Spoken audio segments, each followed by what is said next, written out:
law defines a full-time worker. The House gambles in at 10 a.m. Eastern.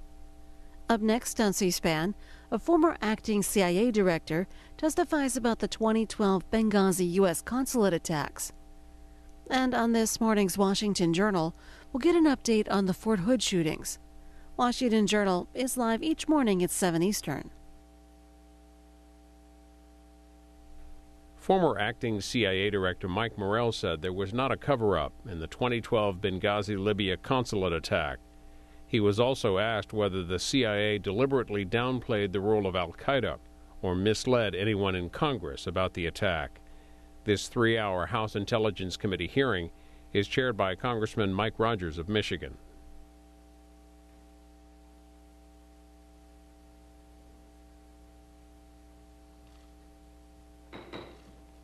Call the committee to order. Today we continue the committee's investigation to the September 11th, 2012 attacks against U.S. facilities in Benghazi, Libya, with the testimony from CIA's former Deputy Director, Michael Morrell.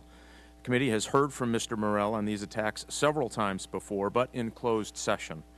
Today we receive his testimony in open session so the American people can hear directly from one of the most senior intelligence officials involved in the lead-up and response to those attacks.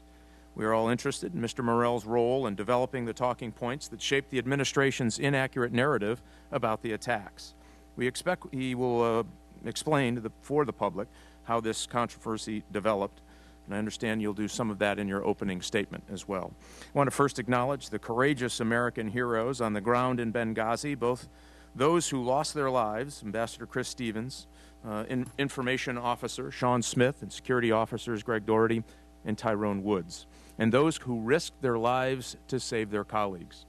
Each of these brave Americans served on the front lines defending Americans' interests so the rest of us could sleep safely at night. We lost some of the best among us on that terrible night. Many of the brave officers who came to the rescue have testified in closed session before the committee. These men took extraordinary measures to save their fellow Americans. Without their courage, their skill, the terrorists would have killed other Americans in Benghazi that night, for sure. Most of these silent warriors prefer to stay unnamed, and many still defend America in some of the most dangerous locations around the world.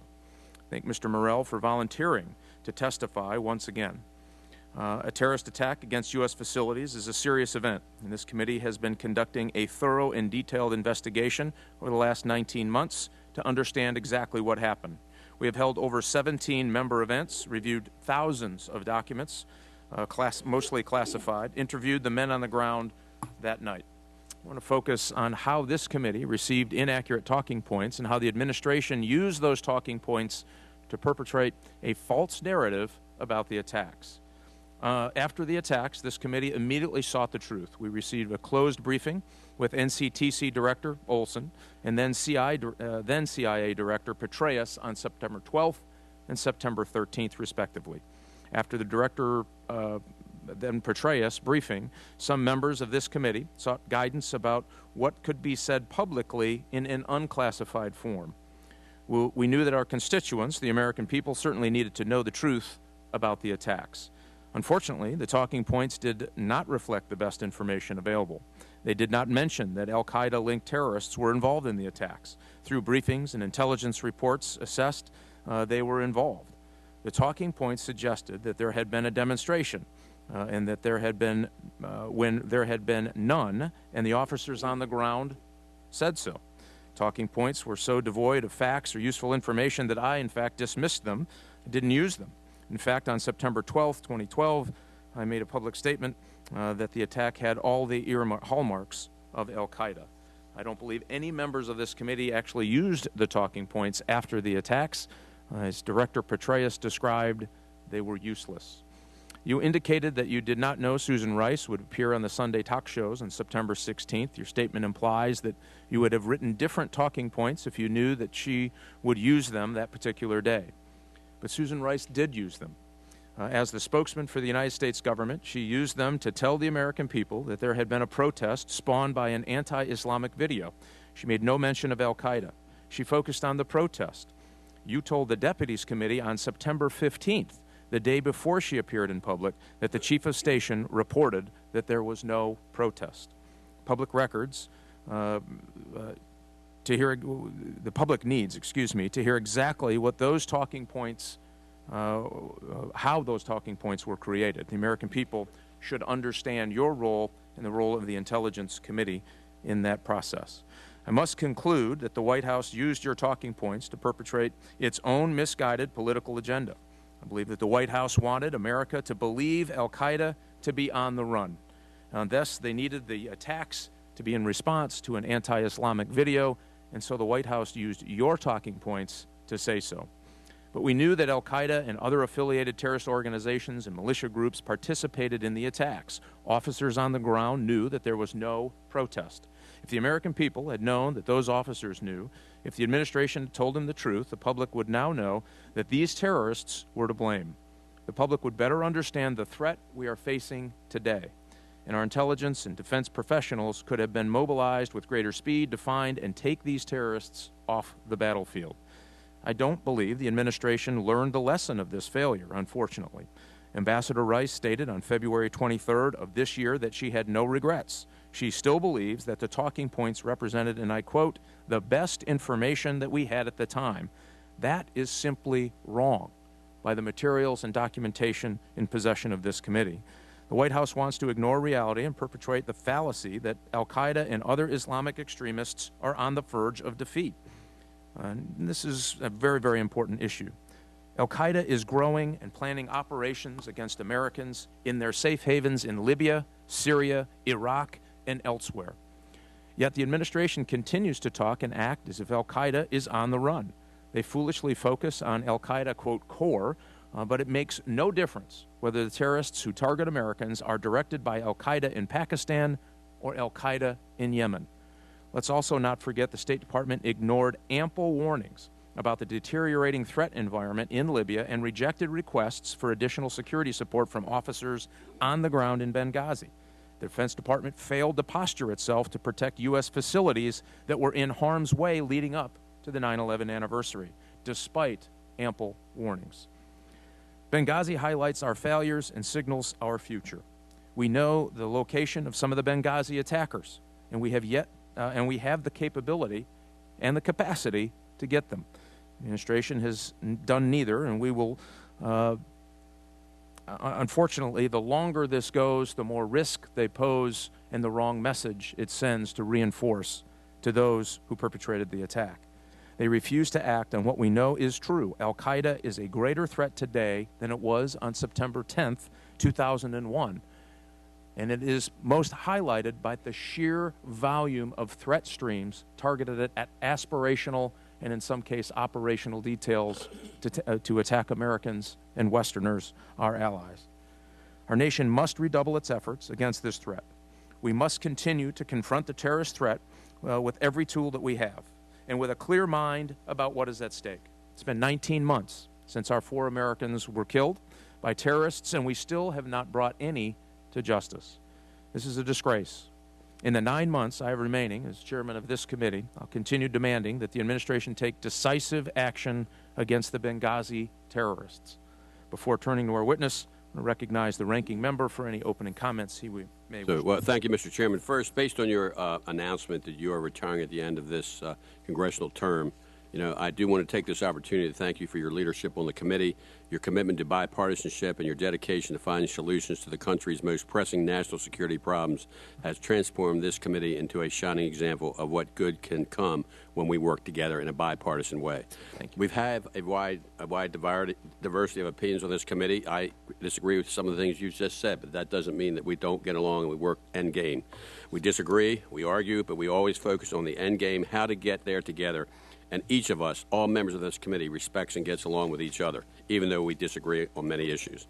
Your leadership and the spirit of bipartisanship you've fostered has resulted in a committee with an unparalleled track record of accomplishment, passing intelligence authorization acts every year, passing cybersecurity legislation, and proposing bipartisan FISA reform that ends bulk collection of metadata, increases privacy and civil liberties, and preserves an important capability.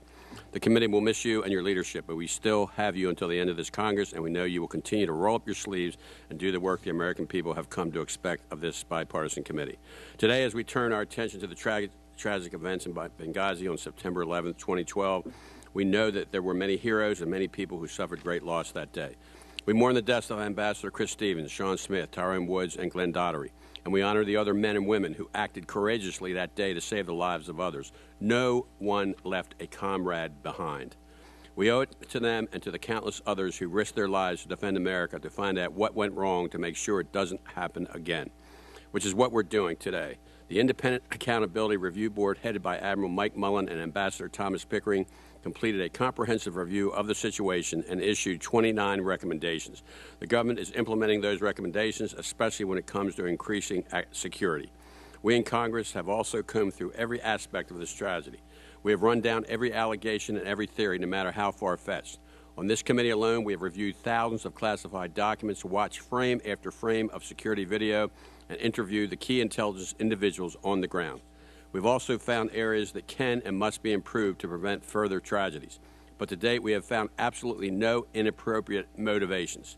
Specific to today's hearing, we have also found no conspiracies in the editing of the talking points, only never-ending conspiracy theories. I was the one who asked for the talking points in the days immediately following the tragedy. I asked for them to aid our ability for this committee to communicate with the American people without revealing a classified information in what we knew would be a very media-driven issue. Through exhaustive review, we have only found evidence that the talking points were edited to ensure accuracy, to check classification, and to safeguard the investigation and eventual prosecution, which has to be our ultimate goal, finding and holding accountable those who committed this terrible act and killed our Americans. And this is the third time we have had Mr. Morrell before this committee to talk about Benghazi. In my dealings with him, Mr. Morrell has been frank, honest, and forthcoming, and I expect he will do so again today. So after today, I hope we can get back to our more pressing work on the committee, overseeing the intelligence community, passing intelligence authorization acts, and improving cybersecurity and reforming FISA. In the meantime, let me say thank you, Mr. Morrell, for being so willing to come before the committee, even after you have retired. Your service to this country for over 30 years has been exemplary, and we all owe you and the people in the CIA you led, especially those deployed in hotspots around the world, a tremendous debt of gratitude. Mr. Chairman, I thank you, and I yield back. Thank you for the kind words, Mr. Rippersberger. And the one thing about this committee is we have worked in a bipartisan way. We'll continue to do that the remaining months that I know that you'll be ranking member and I'll be chairman. Thank you for that. Before turning to our witness, as this is an investigative hearing, we're going to swear the witness in before he testifies. Well, this is the prerogative of every committee chair. It has not been the custom here at the Intelligence Committee. So while it is always against the law to provide false statements to Congress, the act of swearing in a witness impresses upon him or her the gravity of the proceeding and the need to tell the full and complete truth. So with that, I would ask Mr. Morrell if you would please stand. And hold on, make sure I get the, not too much longer. You guys have the, there it is. Could you please raise your right hand? Do you solemnly swear that the testimony you will give before this committee will be the truth, the whole truth, and nothing but the truth, so help me God? Let the record reflect the witness is answered in the affirmative. Mr. Morrell can please be seated. And I, too, want to thank you for your 30-plus years in the intelligence services. You've had a highly decorated and certainly distinguished career for those 30 years. And it's important you have the opportunity to provide testimony today in front of the public. With that, I would recognize you for your opening statement. Well, thank you, Mr. Chairman. Mr. Chairman and members of the committee, it's on. Mr. Chairman and members of the committee, thank you very much for the invitation to be here today. As the chairman knows, when he asked me a few weeks ago to testify today on Benghazi, my response was a quick and a decisive yes. And as he also knows, I specifically asked that this be an open hearing. Why was I so decisive? And why did I want this to be an open hearing? Because much has been said and many allegations have been made about the handling of Benghazi by the CIA and its leadership, including me. Much of this discussion has been inaccurate, and the Congress and the American people deserve to know the facts. I want to start by making my most important point of the day, and it repeats something that both the chairman and the ranking member said. I want to take a minute to honor the patriots that America lost on that tragic night in Benghazi. Chris Stevens, Sean Smith, Tyrone Woods, and Glenn Doherty. They died serving their country. And it is paramount that we never lose sight of their service, their dedication, and their bravery. Mr. Chairman, I have submitted a comprehensive and detailed 23-page written statement. I respectfully request that it be placed in the record. It covers the development and evolution of CIA's classified analysis of what happened in Benghazi and my role in that process. It also covers the preparation of the now famous unclassified talking points and my role in that process. And it covers the specific allegations that have been levied against me. Time does not permit me to go into all this detail during my oral statement. So I urge anyone who is concerned about this issue to read the full written statement in order to get a complete understanding of what transpired. In fact, I would ask, with respect, that the committee make my written statement available on its website. Mr. Chairman, I want both the committee and the American people to know that I take very seriously the allegations about how the CIA in general and about how I in particular handled the analysis and the talking points. As this committee knows, the ethical code under which intelligence officers carry out their responsibilities calls for total objectivity, to call it like you see it, no matter what the audience wants to hear, no matter the implications for policy, and no matter the political consequences. In short, speak truth to power. I served the Central Intelligence Agency for 33 years, and I always abided by that code. I served 6 presidents, 3 Republicans, and 3 Democrats. I served as President George W. Bush's first daily intelligence briefer, and I served as President Obama's deputy director and acting director of the CIA. During this entire service, I never allowed politics to influence what I said or did, never. I believe the facts in my written statement make clear that neither I nor anyone else at the CIA worked to alter the analysis or the talking points in a way that compromised our responsibility to the American people. We did not deliberately downplay the role of terrorists in the Benghazi attack in our analysis or in the talking points. And neither I nor anyone else at the agency deliberately misled anyone in Congress about any aspect of the tragedy in Benghazi.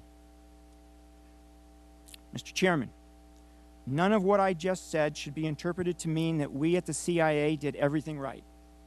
No organization ever does. There are things that we should have done differently. There are areas where the CIA's performance and my own performance could have been better. But none of our actions were the result of political influence in the intelligence process. None. Let me touch on 3 specific issues. 1, CIA analysts, the most talented and highly trained analysts in our government, concluded less than 24 hours after the attack that a protest had preceded the assault on the State Department's facility in Benghazi.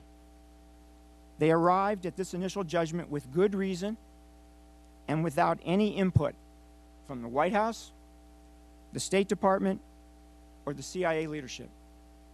Their judgment was coordinated across the intelligence community, which meant that it was a judgment of the entire community, not just the CIA. As you know, subsequent information revealed this judgment to be incorrect. But And let me emphasize this. Our analysts reached their initial judgment because that is where the best available information at the time led them, not because of politics.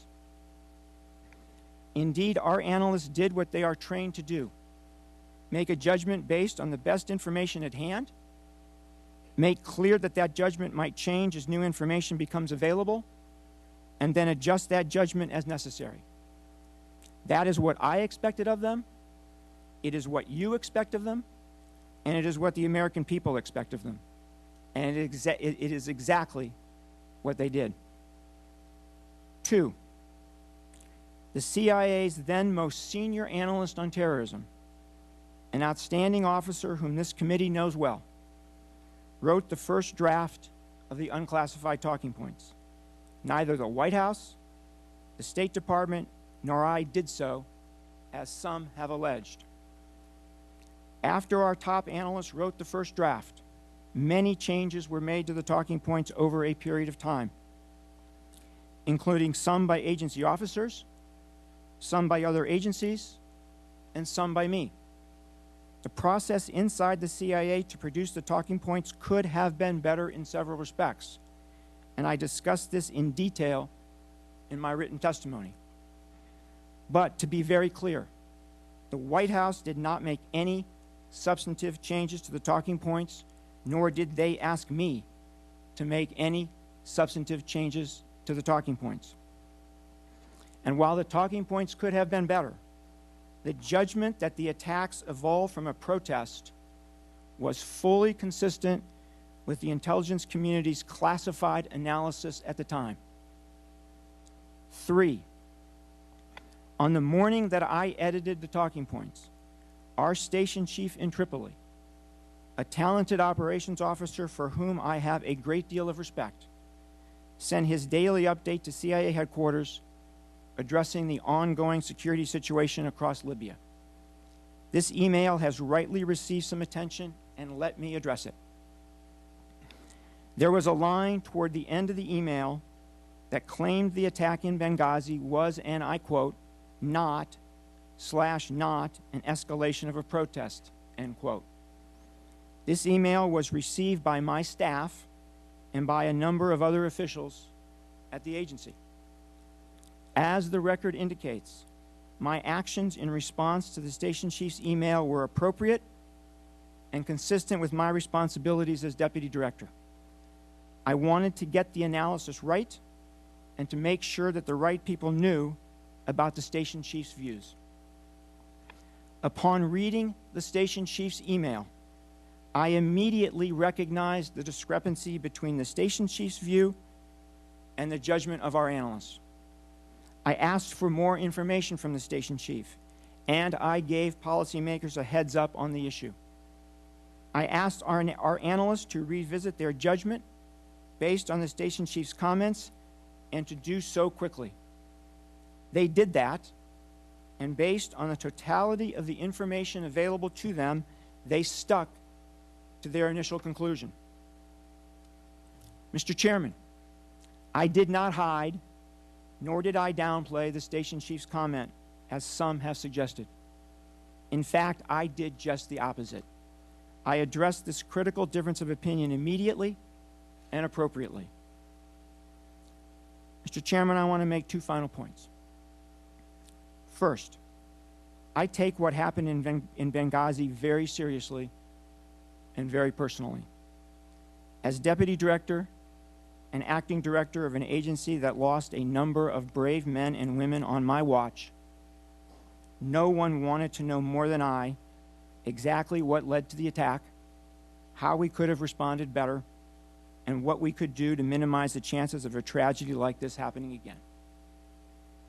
Second, as Washington discusses this important issue, we ought to leave politics out of it, plain and simple.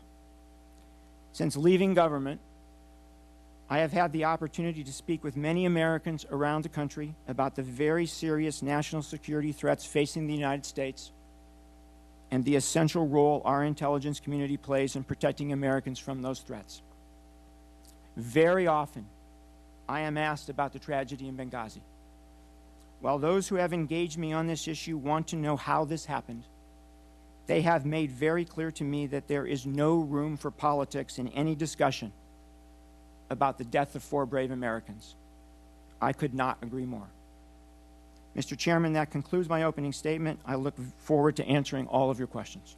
Thank you very much, Mr. Morrell. I asked several of these questions in closed session previously. I think it's important to ask again now that you're before the American people in open session. Our committee has in our possession some 4,000 pages of intelligence community cables and assessments highlighting the deteriorating security environment in Benghazi prior to the September 11th, 2012 attack. Are you familiar with the IC's extensive threat reporting on Benghazi before the attack? Yes, sir, I am. Yeah. Are you familiar with the attempted murder of the British ambassador in June 2012 by Islamic militants in Benghazi? Yes, sir. Are you aware that the British pulled out all diplomatic officials out of Benghazi in response to that attack? Yes, I am. The committee has documentation that the intelligence community was actively tracking known terrorists in Benghazi prior to the attack. Were you aware of that? Yes, sir. We have received testimony from several security officers who were stationed in Benghazi that security upgrades were made at the CIA annex in response to threat conditions. Were you aware of that? Yes, sir. The committee has informed the CIA officials on the ground in Libya had concerns about co-locating with the State Department at the temporary mission facility given the physical security gaps at the facility and the threat environment in Benghazi. Are you familiar with that? I'm familiar with that now. I was not familiar with that at the time. And so you were not familiar that some of those assessments happened in August? I think it was actually a little earlier than that, but yes. July or August, maybe? Something Yes, like sir. that. Were you aware that the State Department officials had a discussion with CIA officers about overnighting at the annex the week of the attack due to the threat and physical security concerns at the temporary mission facility? I was not aware of that. Were you aware that the terrorist attack in Benghazi on September 11th, 2012 involved military-style movements, blocking maneuvers, RPGs, and accurate mortar fire that required extensive training and pre-positioning? Yes, sir. In your role as CIA Deputy Director, did you value the opinion of your chiefs of station? You betcha. In your statement, you said that the chief of station indicated you on September 15th that there was no protest and the attack was not opportunistic. Chief's assessment was based on his conversations with eyewitnesses, the security officers who were in Benghazi, the regional security officer on the ground, and the political officers who were in Tripoli. I can understand how maybe a low-level analyst making a mistake, but what concerns the committee and I think the investigators were the very fact of your distinguished career. You rose through the ranks as one of the best analysts at the best intelligence agency on earth because of your expertise and your instincts. You became director of intelligence analysis, the top analyst at CIA. You were with President Bush in Florida on September 11th, 2001, and told him immediately that your gut instinct was that Osama bin Laden was responsible for the September 11th attacks. So help me understand, help our investigators understand, if you will, knowing all of the information, you could possibly come to the conclusion that this was, that this coordinated assault on September 11th that killed 4 Americans was anything other than a terrorist attack. So, Congressman, I would say a number of things. First of all, the analysts on the 13th of September produced a piece of analysis that said that the attack in Benghazi evolved spontaneously from a protest, as you know. That judgment by the analysts was based on a number of press reports and intelligence reports saying there was a protest, including one intelligence report from our station in Benghazi. At the time the analysts made that judgment, there was not a single piece of information available to the analysts saying there was not a protest. So they made that judgment on the 13th. When I received the station chief's email on the morning of the 15th, as I said, I noticed the discrepancy. The station chief in his email said that there were 2 reasons why he thought there was not a protest. The first reason he gave was that there were press reports saying there was no protest. I personally did not find that reason compelling because there were, quite frankly, press reports saying that there were a protest. The second reason he gave in that email was that his officers from Benghazi base, when they went to rescue their State Department colleagues at the State Department facility, did not see a protest when they arrived. That was not compelling to me either, because they did not arrive until an hour after the attack started. And it is quite possible, quite likely, that any protests would have dissipated by then. And third, in my mind, was the report from the previous day sent in by station saying there was a protest. So I felt that if the analysts were going to relook at their judgment made just 2 days before, that they needed more information from the station chief on why he thought what he thought.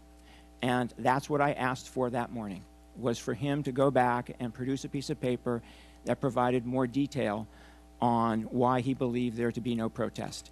He did that in 24 hours. Now, the other thing I did that morning, given the importance of this issue, was to let my colleagues on the Deputies Committee meeting know that the station chief had a different view, that view was different from the analysts, and that we were working to sort it out, and that we would get back to them. That's what happened. That's what I did. On November 15th, 2012, when you appeared before this committee with Director Clapper and Director Olson to discuss the Benghazi attacks, I asked at that time why the talking points had been changed to remove any references to al-Qaeda. Director Clapper answered for the panel that he did not know. I'm curious that you were sitting on the same panel, certainly heard the question, but you didn't say anything. Can you tell me why? Yeah, so first of all, at that time, I did not know who removed the reference to al-Qaeda. And I had a similar exchange with Senator Burr on the Senate Intelligence Committee on this issue. So at the time, I did not know. But to be fair, and in retrospect, what I wish I would have done was to say to you, Chairman, I do not know who took al-Qaeda out of the talking points, but you should know that I myself made a number of changes to the points. That's what I should have said. I didn't. And so you just said earlier there was no coordination with you and the White House on what those talking points would look like. Is that correct? So the talking points were sent to the White House. The White House, the National Security Staff, actually, the National Security Staff suggested 3 changes. All of them were editorial in nature. None of them were substantive. I have a easel I'd like to put up. I hope you can read that. We're going to give you a copy at the desks just to refresh your memory here. Maybe you can help us understand this. This is an enlarged copy of the draft with your handwriting and your notes on the memo itself. And it has a list of names in the bottom right corner. Can you? You absolutely can. This brings back memories. Yeah, I'm sure it did.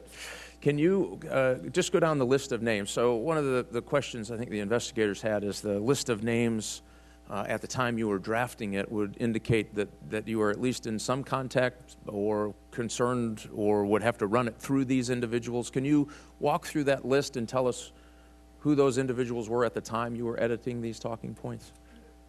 Yeah. Can I give a little bit of background, Mr. Chairman? Sure. So I was made aware of the talking points late in the afternoon on Friday the 14th.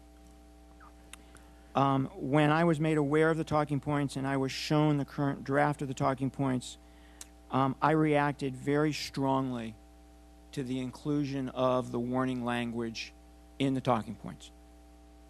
And I reacted strongly to that warning language because, quite frankly, I felt it wasn't responsive to the committee's request about what happened in Benghazi on the 11th. And more importantly, I thought it was an effort by the Central Intelligence Agency to make it look like we had warned and to shift any blame, responsibility for the attack to the State Department. and it did not give the State Department any opportunity to say what they did with the warnings. So I didn't think the warning language should be in there. I made a decision at that moment that when I got these talking points, I was going to take that warning language out. So the next morning, Saturday morning, I come in, and my executive assistant tells me that State Department is very upset about the warning language as well, and that as a result, the talking points are in limbo. They're stuck. He also tells me that because of that, the then Deputy National Security Advisor, Dennis McDonough, wants to talk about the talking points at the deputies' meeting scheduled for that morning. So we have the deputies' meeting, and Dennis never raises the talking points. At the end of the meeting, Dennis goes around the table and gives everybody around the horn, because we were on a civets, gave everybody the opportunity to... And I'm sorry, Dennis? Dennis McDonough, Deputy National Security Advisor at the time. At the time. At the time. Who is now the current Chief of White House Chief of Staff. Gave each of us an opportunity to say one more thing. What I said at that point was, look, I'm aware that there are interagency concerns with the talking points. I have my own concerns with the talking points.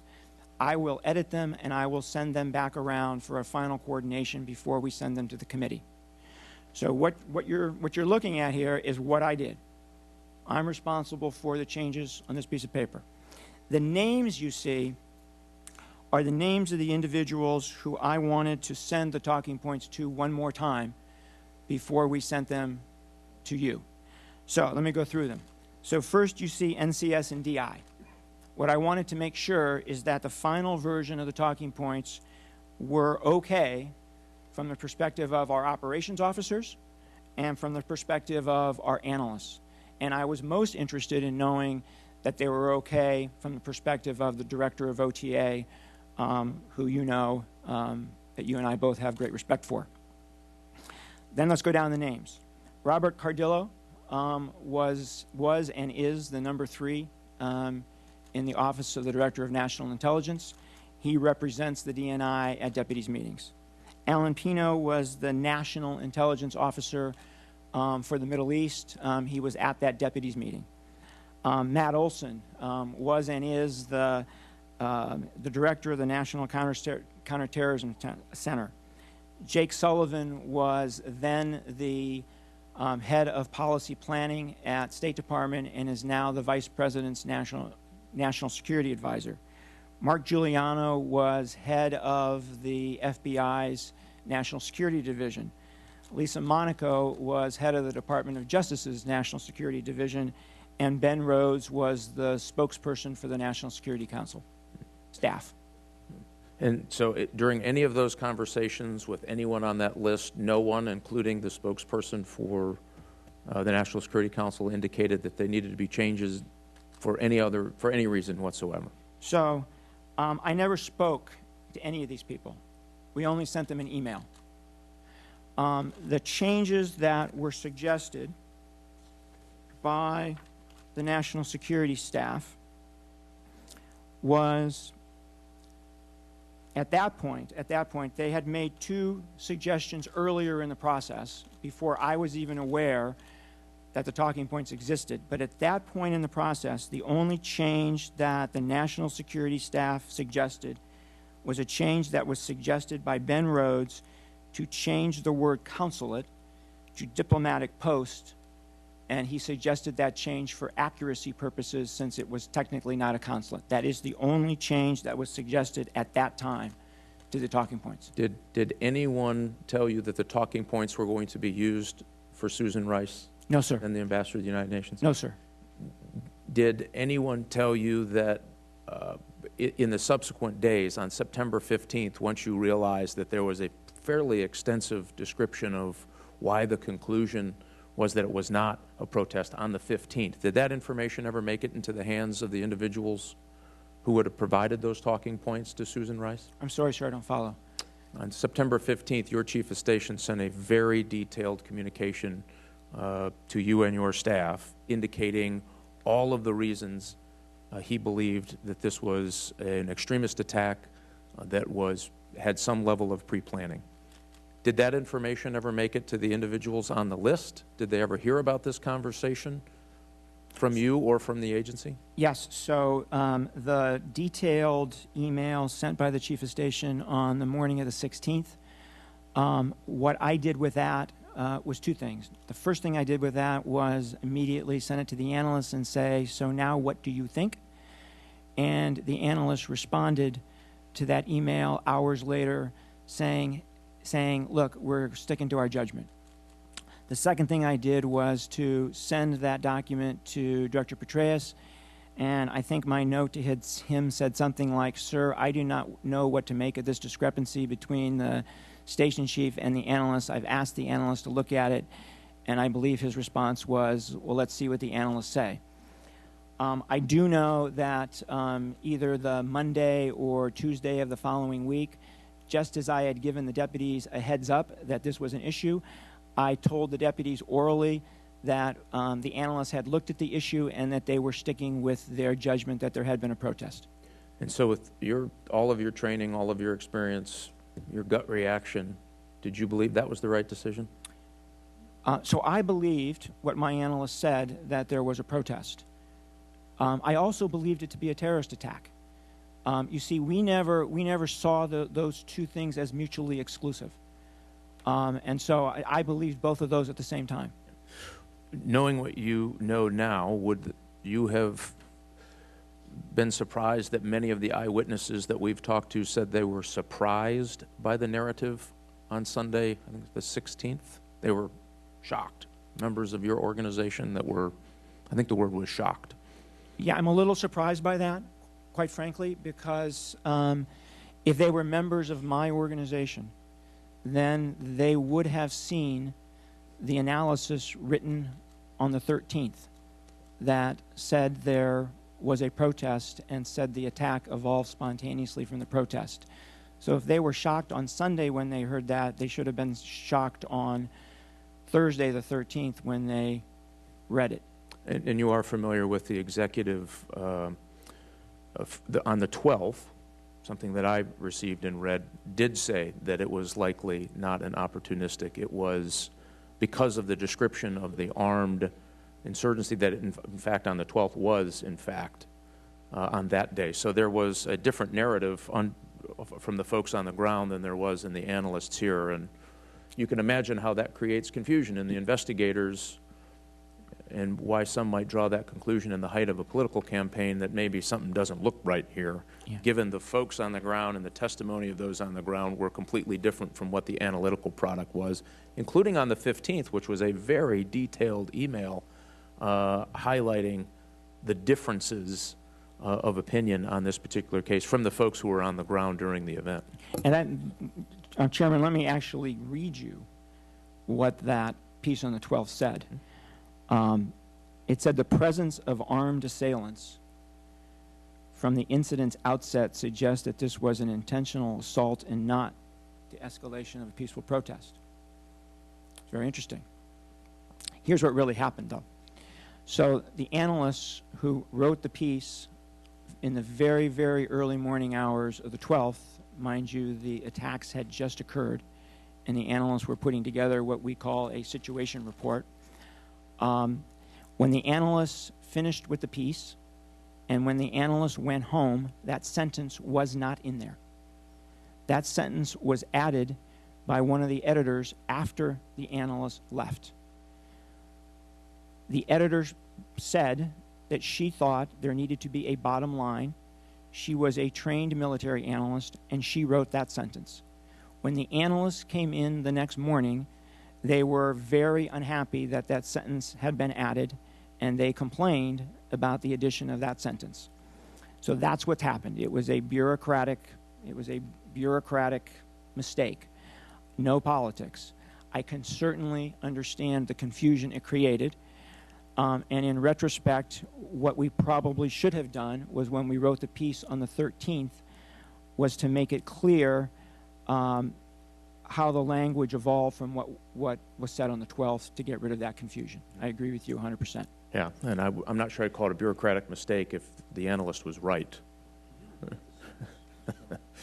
that analyst was not an analyst was not a counterterrorism analyst, was not an analyst on Benghazi, was not looking at the issue. She was acting as an editor, and she added a judgment that she had no right to add. Maybe a gut training. On your time, you can ask the question. I just want to ask again, and we have a lot of questions here.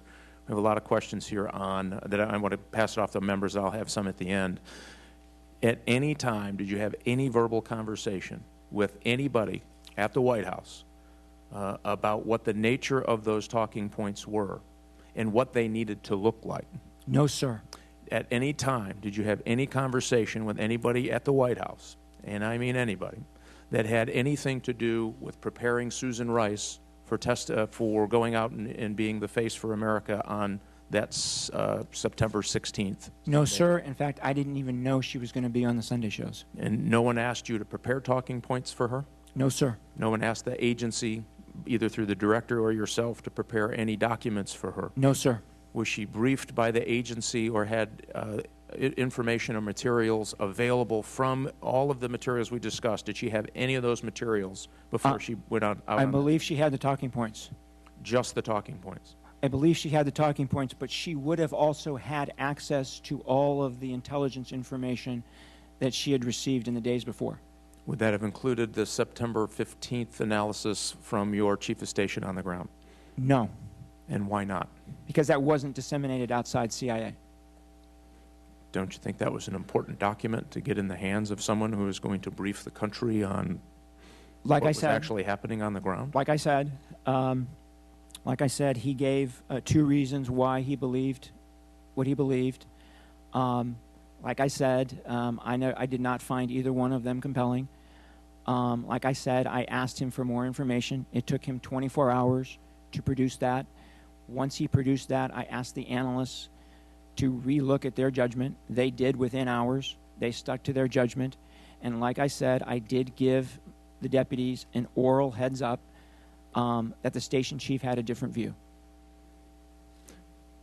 Well, I have more questions. I know there's a lot of folks that want to ask questions. I'll get back to the second round if I may. Thank you very much. Mr. Rupert. Yes, well, Mr. Chairman, I know Mr. Schiff has to go to a hearing. I would like to be in regular order, but give my time at this point to him and then back in the regular order. Is that okay? Yeah. Thank you. I thank the ranking member, and I also want to take the opportunity to thank the chairman for the way he has led our committee. You brought a real commitment to the country's security to this job. You've been very thorough in your preparation for the hearings. And though we have on occasion butted heads as former FBI agents and former prosecutors do, it's never diminished my respect for you, and want to wish you every success in the future. Thank you very much. And Mr. Morrell, likewise, I want to thank you for your decades of service to the country. Really appreciate all you've done, and regret that it's necessary for you to come in today yet again on this issue, but very grateful that you were more than willing to do so, and that we have the opportunity to, thank you, sir, I hope, put these issues finally to rest. The detailed email that you got from the chief of station on September 16th did not include any reference to terrorist attack, that terminology, or did it? I don't recall, sir. And if that terminology was not used, would it be because other terms like extremist or militant were used in its place? Sir, one of the things that we've learned in this process is that the words we use internal to CIA aren't always the words that people outside CIA understand. So to us, the word extremist was a synonym for the word terrorist, not only for the analysts, but also for our operators. So when we said the word extremist, we meant terrorists. And clearly, that's not true for everybody. And I think from here on out, we'll be more careful in thinking about what the audience is going to hear when they hear the words that we write and say. But if the chief of station's own report did not include the term terrorist or terrorist attack, it wasn't because he necessarily concluded that wasn't the case, but that other words are often used as a proxy. That's correct. He thought this was a terrorist attack. Similarly, do you recall whether there was any, the chief of station was willing at that time to ascribe this to Al Qaeda per se? So in his detailed email on the 16th, he said regarding motivation, he said, we don't know what motivated the attackers, but he said, I think there are three possibilities. The first was an attack on the anniversary of 9/11, to use 9/11 as the 9/11 anniversary as a reason for the attack. The second reason the second motivation was the call for revenge by Ayman Zawahiri for the death of a senior al-Qaeda leader in Pakistan named Abu Yahya al-Libi just days before. The third motivation that he ascribed as a possible motivation was the YouTube video. So in this detailed memorandum, the station chief could not discount the possibility even then that the video played a role in the attacks on the facilities. That is correct. Now, a couple of the reasons that the chief of station cited for believing there was no spontaneous demonstration were that he discounted certain signals intelligence. Is that right? That's correct. And that signals intelligence indicated that there was a demonstration initially at the consulate. That's correct. And even if you discounted that particular signals intelligence, was that the only signals intelligence, and it was pointing in the direction indicating that there had been a protest? So there were, sir, there were roughly 12 reports, some of them press reports, some of them intelligence reports indicating that there was a protest. The intelligence reports included reporting from the National Security Agency, from the Central Intelligence Agency, and from the Department of Defense. Indicating what? Indicating that there was a protest prior to the assault on the State Department facility. So when the chief of station gave as another reason why he believed there had been no protest that there were a couple press reports indicating there had been no protest, those were nonetheless in contrast to other press reports indicating that there had been a protest. That is correct. And of course, at this point, we know there wasn't a protest, so it's not anymore about what actually happened. It's about what we knew at the time, right? Correct. So the analysts, perhaps unlike the chief of station, would have the SIGINT, the complete press reports, the other intelligence products to make their assessment, whereas the chief of station might have some of that, but not necessarily the whole collection of intelligence. That's correct, sir. Is that part of the reason why when you got his email on the 16th that you went back to him to say, can you give us more substantiation because this is inconsistent with some of the other reporting we're getting? So it was his email on the 15th that I went back and asked him for more information. Yes, sir. That's the last question. Thank you very much. Mr. Westmoreland, who is the subcommittee chairman on oversight and investigations on the committee and been leading the investigation into this issue. Mr. Westmoreland. Thank you, Mr. Chairman. Thank you, Mr. Morrell, for coming. With all your years in the CIA, who is the one person that you would count on the most to get your information from anything that happened in country where he was the station chief? I'm sorry, could you ask the question again? I don't understand. Who would you go to get the most accurate information if you wanted to find out about an incident that happened in country? I would, if I'm looking for the CIA's judgment about what happened in a particular case, I would go to my analysts. Not to the people that were on the ground. The chief of station's view is very important, but it is not determinative. So the analyst that's not there, he is the most important. There are two sides, sir. There are two sides to the Central Intelligence Agency. There is an operations side that collects intelligence, and there is an analytics side that makes analytic judgments. Okay. This analyst, was he the gentleman that was at the round table with Director Petraeus on the 13th? The senior analyst that I spoke about who did the first draft of the talking points, the director of our Office of Terrorism Analysis, is a woman, and yes, I believe she was with Director Petraeus in front of this committee, yes. Okay. And so on September 14th, I think the director was there with this analyst. And at 4:42 p.m. on September the 14th, officers in the CIA's Office of Public Affairs and Congressional Affairs deleted the phrase "with ties to Al-Qaeda." So your analyst, the one that knew what was going on, that you took their analysis from, used the word Al-Qaeda, right? Yes, sir. The officers who made this change stated that they were trying to ensure the talking points contained no information that would hinder the FBI's investigation.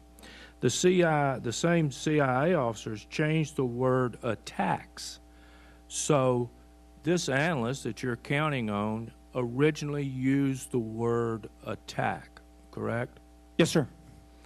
And it says then that that it was changed to demonstrations.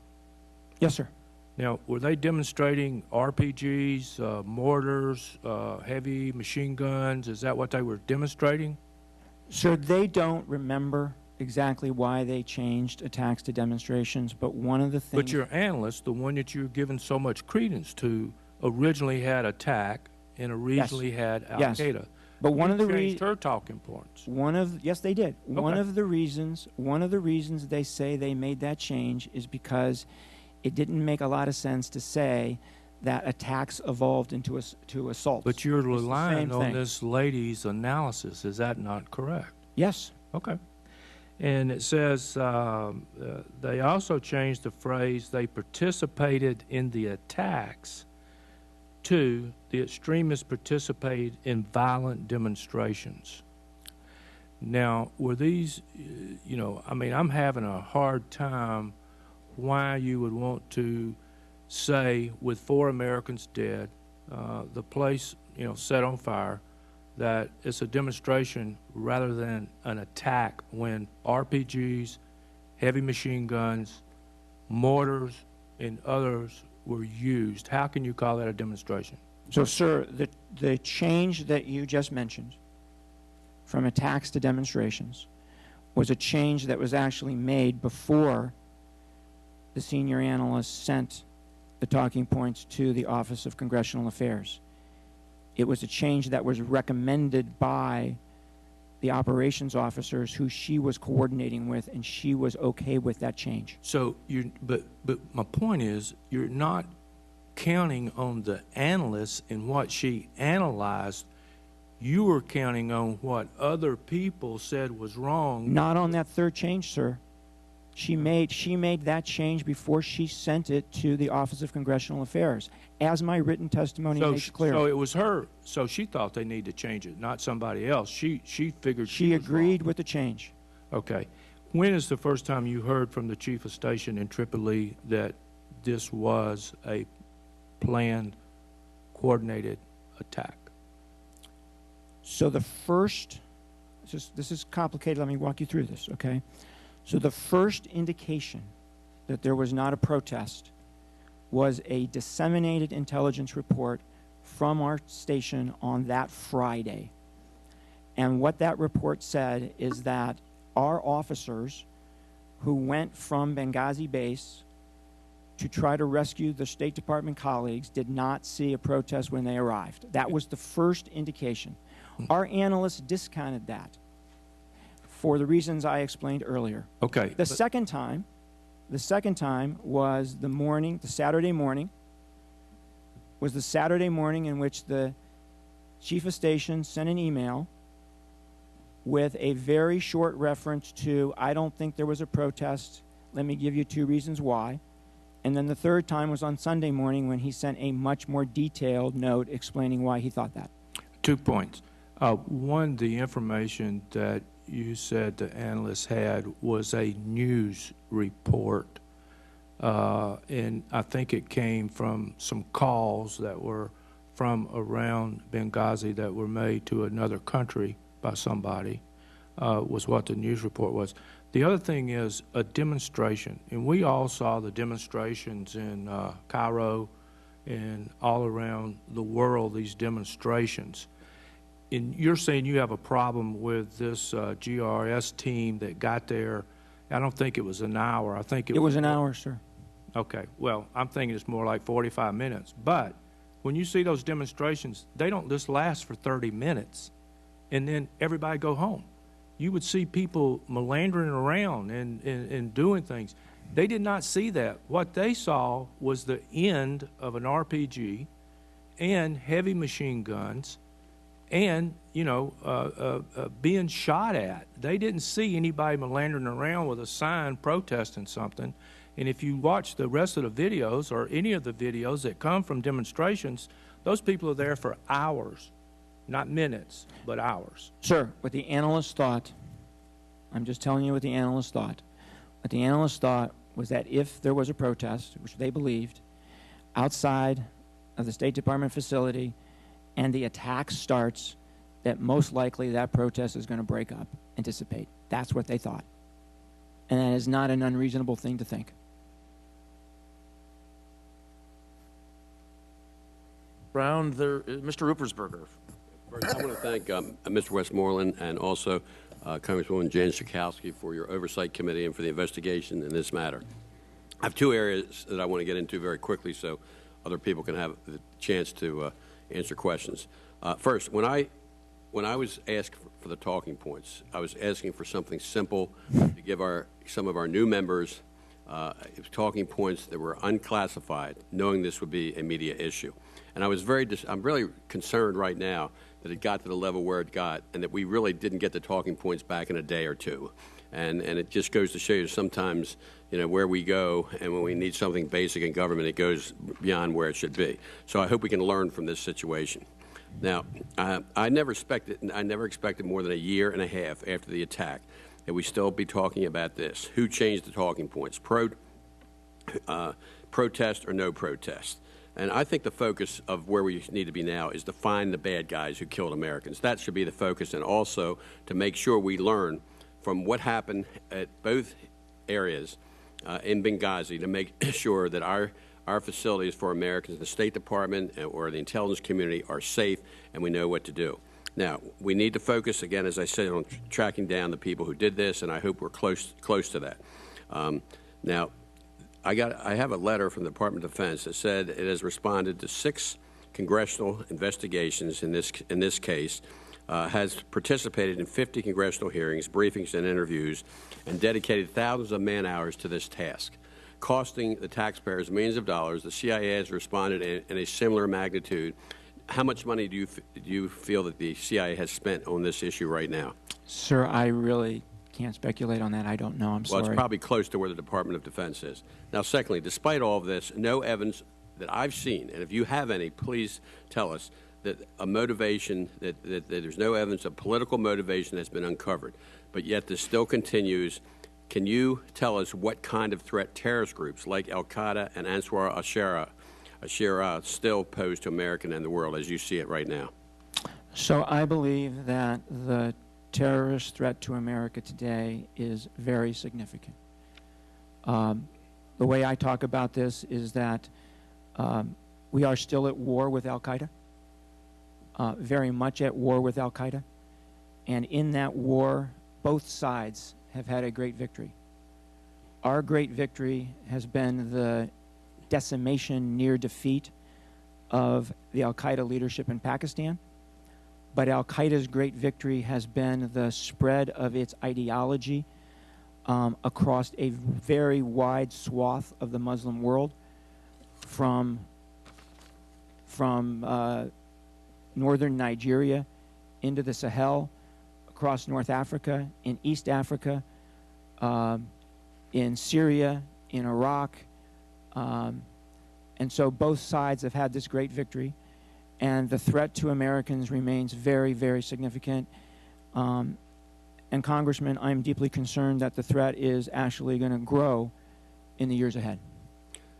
And do you think the fact of whether or not in the beginning it was inspired by the news media from the protest, or whether it was a planned attack at this point, how would that make any difference on the focus of finding terrorists or dealing with a situation as it occurred in Benghazi? There was no doubt in my mind, and there was no doubt in the analyst's mind, although they said extremists rather than terrorists, but there was no doubt in my mind or the analyst's mind that this was a terrorist attack, irregardless of what motivated them and irregardless of whether there was a protest or not. Well, I would think from that position that we'd move forward, and again, our focus, as I said before, is catching the bad guys. The other question I want to get into very quickly is, we as Americans care very much about our patriotic men and women on the ground, whether it's military, whether it's intelligence community, whatever that is. And we always, our theme, we never leave an American behind. We always stand up for our people. And there's been allegations out there that I've heard off and on that we left our Americans behind in this situation. Now, can you please discuss, I think it's important, the long-standing security expectation and procedures that CIA stations and bases have, particularly in remote and dangerous parts of the world?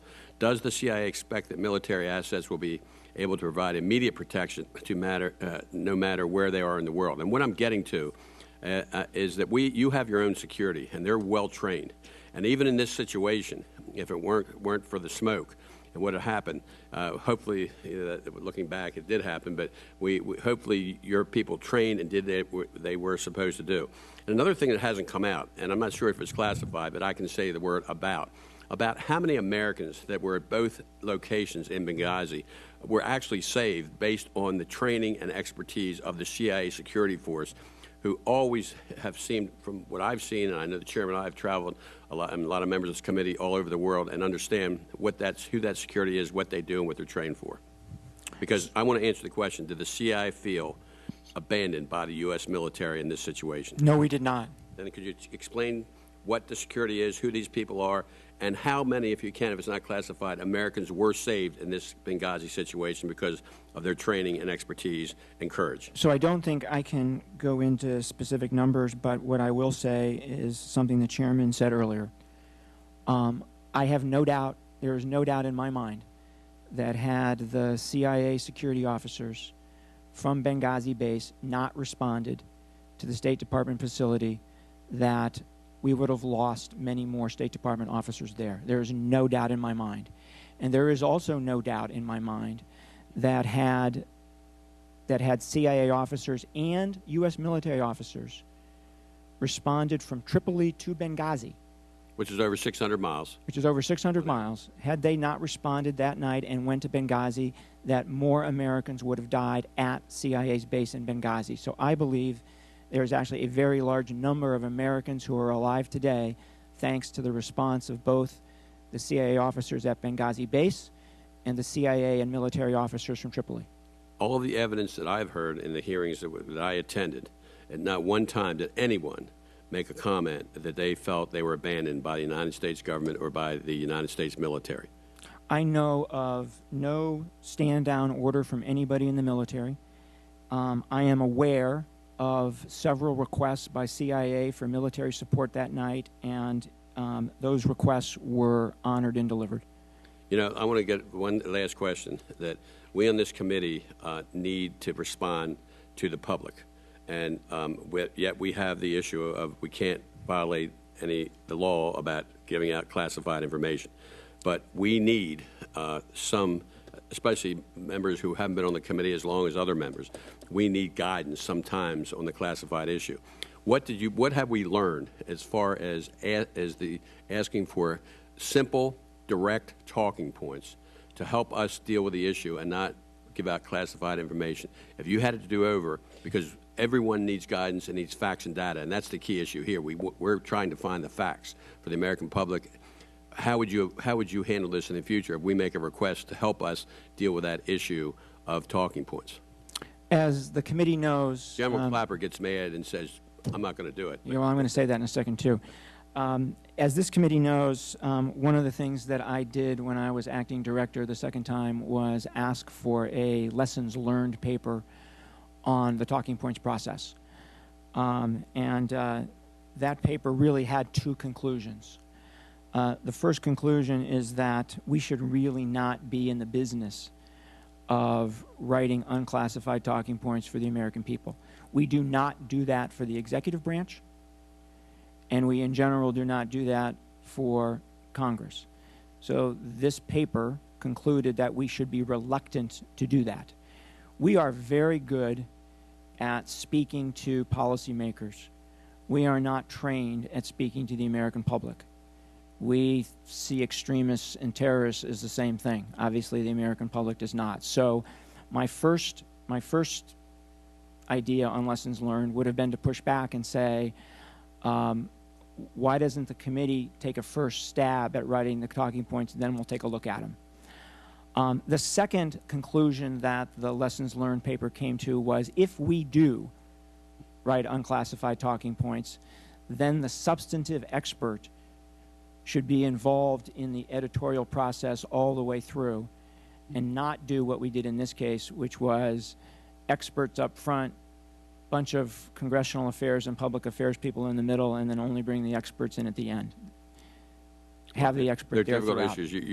You look at General Colin Powell, who went to the United Nations and was relying on information received from the community and went about weapons of mass destruction in Iraq, and relied. Same thing with Susan Rice. She relied on what information you gave at the time, and then she went through a tough time when she was really responding to what information she got. So there are a lot of lessons to learn here. Yes, sir. Go back. Mr. Thornberry. Thank you, Mr. Chairman, and Mr. Morrell, thank you again for being here. Welcome. For your years of service to the CIA. I want to try to understand better the deputies meeting on the 15th and your subsequent edits to the talking points. Were you all having daily deputies meetings at this time? Yes, sir. We were having twice daily deputies meetings. So twice a day on the 13th, on the 14th, on the 15th, you would have these video conference meetings in which you participated as the deputy for the CIA. That's correct. And I presume there would be a deputy from State and Defense, as well as members of the White House National Security Council staff. FBI, DOJ, NCTC, yes, sir. Okay. So as we reviewed the emails of the night of the, well, let me back up for just a second. I'm sorry. As best you remember, the deputies meetings, the two deputies meetings on the 14th, I presume Benghazi had to be a major issue that y'all discussed. It was not, sir. It was not a major issue. We were not looking backwards at that point. We were looking forward. So the focus of all of these deputies meetings, particularly the ones on Saturday and Sunday, when Susan Rice was on the Sunday shows, I was at a deputies meeting. Yeah. The focus of those was on keeping Americans safe in all the places in the world where there were continuing protests and demonstrations. So we were not looking backwards at what happened in Benghazi. We were looking forward on how do we keep Americans safe. Okay, so, which is interesting to me. So even on the 14th, the basic tenor of the meetings was, we got the Americans out, so we're not going to worry about Libya anymore. It's not that we weren't going about Libya. We were still very worried about Tripoli, okay, where we still had Americans, but we were not focused on Benghazi because we were focused on keeping Americans safe going forward. Okay. And on the two meetings on the 14th, do you remember the talking points ever coming up there? On the 14th, no, I do not remember that. Okay. As I go and look at the emails, as of 9-10 o'clock at the night of the 14th, it looks like FBI has signed off. The talking points have been edited to reflect the State Department concerns, although it doesn't say they've signed off. So I'm not clear why did you have conversations after 10 o'clock at night from the State Department that said, we're still not happy? No, sir. So as of 10 o'clock at night, there's this email that says, okay, we've made these changes, FBI's okay, can we go ahead and send them? And there was a brief answer back that said no. What time was your deputies meeting the next morning? I believe it was 8 a.m. I believe it was 8 a.m. Okay, and did you have conversations with State Department folks or emails from State Department folks that morning before the deputies' meeting that said, we're still not happy with these talking points? No, sir, but as I said earlier, my executive assistant told me that State Department was not happy with the talking points. And that the night of the 14th or the morning of the 15th? The morning of the 15th. Okay, as you're going to or as you're preparing for this deputy? As I arrived at work. Okay. I guess, and you've already testified today that they never came up at the deputies' meeting. The talking points didn't until you brought them up. Correct. It was not part of the agenda, even though the National Security Council staff had been the ones to suggest bringing them up at that deputies' meeting. Correct. Yeah. I guess what I'm puzzled by is, as you look at that, the edits that you made that were on that chart, you take out most of the words, basically, that are in the talking points. And even though the FBI is okay with them, you take out words because you're afraid they'll damage the FBI investigation. You take out everything that's even related to warnings and a bunch of other stuff, too. To me, it seems like you're more interested in protecting the State Department than the State Department is, and more interested in protecting the FBI than the FBI is.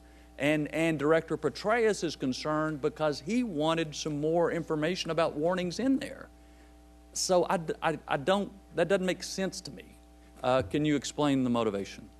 As I said earlier, first of all, if you look at what I took out, the vast majority is information related to the warnings. And as I said earlier, I thought it inappropriate for the CIA to say publicly that we warned of an attack coming. And we also had in there that we had sent a warning cable to Cairo, which I see absolutely no relevance of sending a warning cable to Cairo to what happened in Benghazi. But I simply saw this as a way for CIA to pound its chest and say, look, we warned, therefore laying all the blame on the State Department. I did not think that appropriate. I thought that there would be plenty of time to have a conversation about what was warned and who responded and how, and I didn't think that that discussion should start publicly. Okay, that was the judgment I made at the time. Let me ask you about one other sentence. It says, the wide availability of weapons and experienced fighters in Libya almost certainly contributed to the lethality of the attacks. That doesn't have anything to do with warnings. It's just a statement of fact. I saw it as speculative. I saw it as totally speculative. We didn't know that the attackers had any specific training. We just didn't know at that point. So I saw it as speculative. I didn't think it was. I didn't think it was helpful. And I'm not saying I made all the right decisions in each one of these cases, but that's why I made the decision. Yeah, it's just such a drastic change from what had been going on for 2 days through the process. That's why I've been puzzled by the changes you make that seemingly are more protective of other agencies than even those other agencies are. But I thank you for your responses. Mr. Morrell, thank you very much for coming in and for your many years of service. I want to align myself with what our ranking member, Mr. Ruppersberger, said in expressing all of our heartfelt sadness for those who were killed and our appreciation for those who are still alive and served us so bravely. They're all heroes. And I think we should be focusing on what we can do to make sure a tragedy like this never happens again, and we should be trying to apprehend the murderers who killed these brave Americans. I think anything short of that is an incredible misplacement of time and resources. The changes in the talking points, did you make any changes for political reasons? No, sir. Did you know whether or not there were protests when you edited the talking points? Sir, when I edited the talking points, I believed that there were protests, and I believed it because that's what my analysts thought. Some mention has been made about the chief of station comments or memo that stated that this wasn't a protest issue. Yes, sir. Right. Does one assessment from any chief of station, regardless how qualified that person is, trump all other assessments? No, sir, it does not. It is a data point and is an important data point that the analysts take into account, but station chiefs do not determine the analytic line at the Central Intelligence Agency. The analysts do. As I recall, on the meeting on February the 13th, 2 days after this tragedy took place, when General Petraeus was in our committee for a classified roundtable briefing, you were not there, is that correct? No, sir, I was not. But you were briefed up on what happened and what was said? I was told much later in the day about the request for the talking points. That's the only feedback I got on that meeting. Well, I wasn't speaking specifically of the talking points. I was going to talk about a specific question that General Petraeus was asked in his response, where he laid out for us why he believed it was not only sparked by this protest, but why it was spontaneous in his belief. Someone on our committee specifically asked him, they said, how in the world could this happen? Do people just drive around the streets with this type of weaponry in the car? And he stated, well, yes, they do, and they look for opportunities. Was he making this stuff up, or is this, in your view, was this assessment that he gave to us the best assessment given what he knew at that time? I think it was a mixture of the analyst's view and I think a mixture of his own view based on his military experience. This is a man who served in combat and served in combat areas and had a vast amount of experience in this regard. Extensive experience. Thank you. I'd like to go back. I believe that we should be looking at what we can do to make sure this never happens again, and not mistakes on talking points. Make sure a tragedy of this nature never happens again, and we should be doubling down, doing everything possible to apprehend these murderers. Thank you. I yield back. Mr. Miller. Mr. Morrell, remind me again why the State Department was upset with the talking points. I was told that they did not like the warning language either. And you went in, I was going to ask another question, but you talked about deleting the line from the talking points about the notifying the embassy at Cairo of social media reports calling for demonstrations. Yes, sir. But you don't see any relevance to that in the cable going to Cairo and the fact that this was all being blamed on a video. The protest was because of the video? In an explanation, member of the committee asked for, give us unclassified talking points on what happened in Benghazi the night of the 11th and the 12th. And I did not see the Central Intelligence Agency sending a warning cable to Cairo saying that there's a potential violent demonstration coming against the embassy as relevant to what happened in Benghazi. Even though the demonstration that was coming was over the YouTube video? Correct. Why was Ambassador Rice chosen to go on the Sunday talk shows? Do you have any idea? I have no idea. What was your reaction when you saw her explanation about what happened? I did not see her on the Sunday shows, as I said. You've never seen. I did not see her on the Sunday shows. As I said, I was in a deputies meeting, and it was probably days later that I read what she said on the shows. And what was your reaction when you finally did? My reaction was twofold. One was that what she said about the attacks evolving spontaneously from a protest was exactly what the talking points said, and it was exactly what the intelligence community analysts believed. When she talked about the video, my reaction was that's not something that the analysts have attributed this attack to. You said on, I think it was September 13th, an analyst said it was a protest based on and it was based on a number of press and intel reports. Can you give us any example? How many? I mean, was it numerous reports? There was roughly a dozen. There was roughly a dozen, and how much were press and how much? I think about half and half, sir, but I'm not sure. I know the committee actually has all those documents. And when you finally read Ambassador Rice's Sunday morning talk show transcripts, or however you found out finally about it, did you complain to the White House at all about what she was saying, or were you comfortable with what she said? I did not complain to anybody, sir.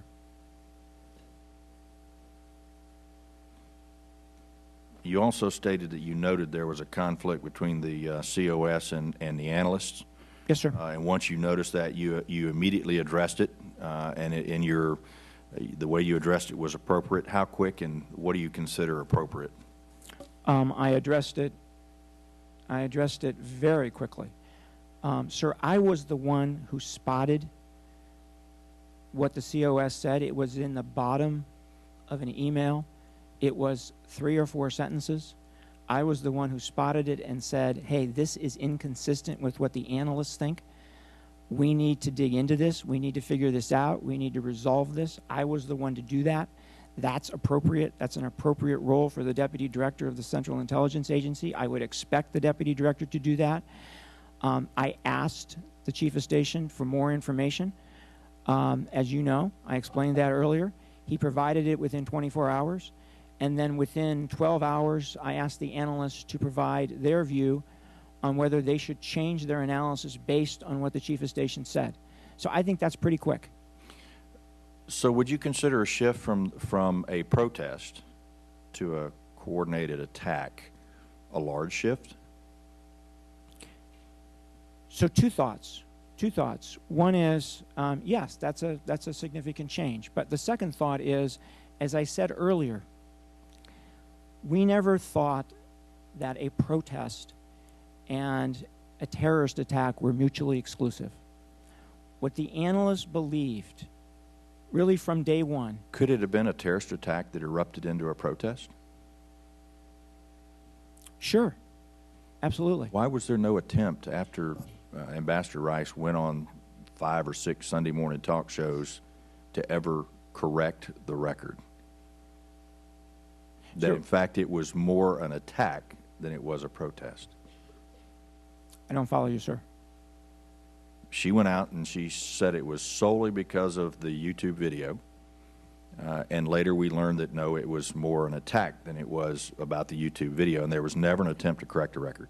Well, sir, there's a difference between what it was, which was a terrorist attack, and what motivated it.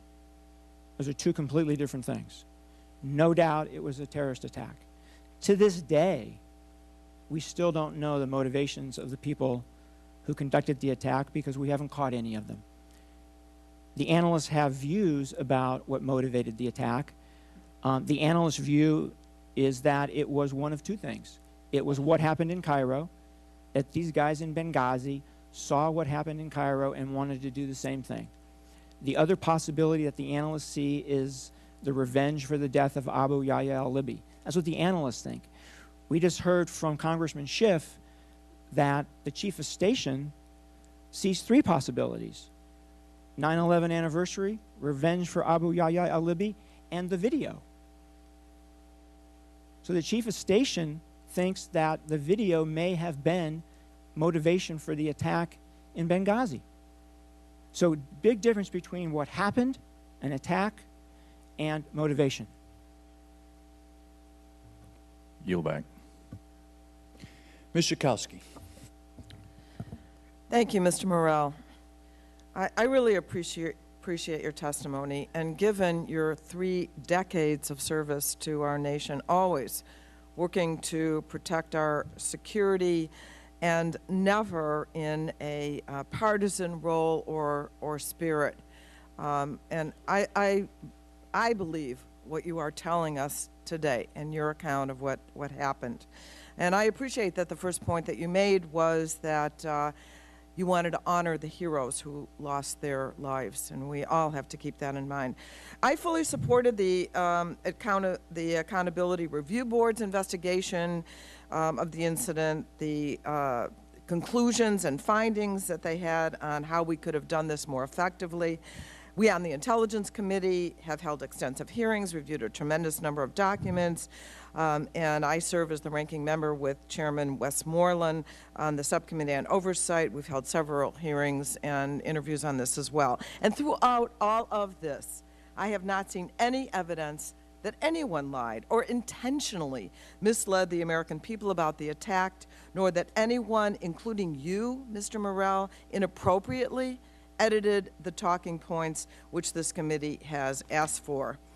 We all agree that mistakes were made, that there were some things that could have been done better throughout the process of drafting and distributing talking points. However, I agree with you that and what your internal review found, that there was, quote, no effort on the part of the CIA's public affairs officers to spin the talking points to accommodate a certain political agenda or to deflect criticism for the agency or the administration, unquote. Ultimately, it is critical that we determine what happened so that we can apprehend the perpetrators, so that we can prevent future tragedies at our consulate facilities around the world. However, I believe we have shifted from legitimate, fact-based oversight into a partisan smear campaign. And we must not continue to demean those who lost their lives by perpetrating this obviously political attack line. So going forward, there will be other times when this committee will want help in commenting on important national security issues to the American public, and will want to do so in a way that protects classified information, although I would understand the reluctance in maybe coming up with unclassified talking points. But I want to ask you, what are the key lessons that the CIA has learned from this tragic incident? So as I said, when I was acting director, I asked for 2 reviews. The first review was a review of our performance in producing the analysis. And the second review was a review on our performance on the talking points. I asked the Directorate of Intelligence, the analytic arm in the agency, to do the analytic review. And I asked a senior attorney in our Office of General Counsel to do the review on the talking points. I told that individual that I expected him to look at my own performance, and he knew that I was deadly serious about that. I told you what the bottom lines of the talking points lessons learned were, that we should be reluctant to do talking points in the future, but if we do, the substantive expert should be there every step of the way. The bottom line on the analytic review lessons learned were 4.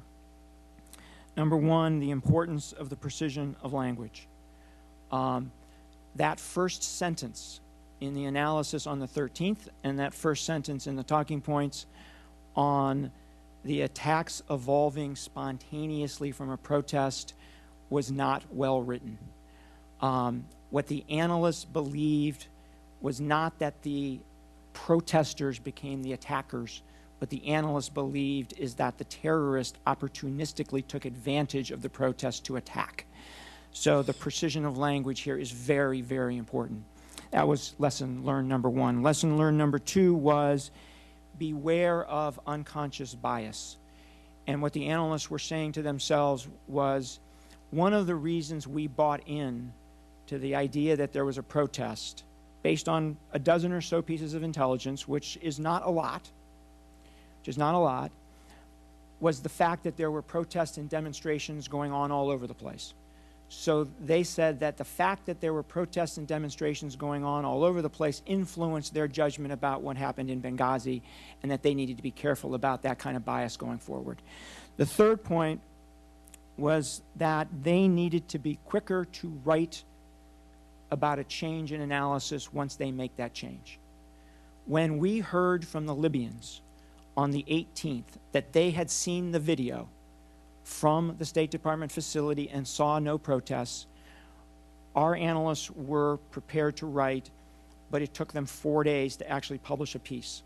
So what they were saying in the lessons learned is, we have to move more quickly. 4 days is too long. And then the last lesson learned is that analysts have to push collectors to collect information more quickly. And where this comes from is that one of the criticisms is, why didn't the analysts just pick up the phone and call the people on the ground in Benghazi and ask them? And the answer to that question is that I didn't want my analysts being investigators, and I don't think you want analysts being investigators. And the FBI certainly doesn't want my analysts being investigators, picking up the phone and doing interviews.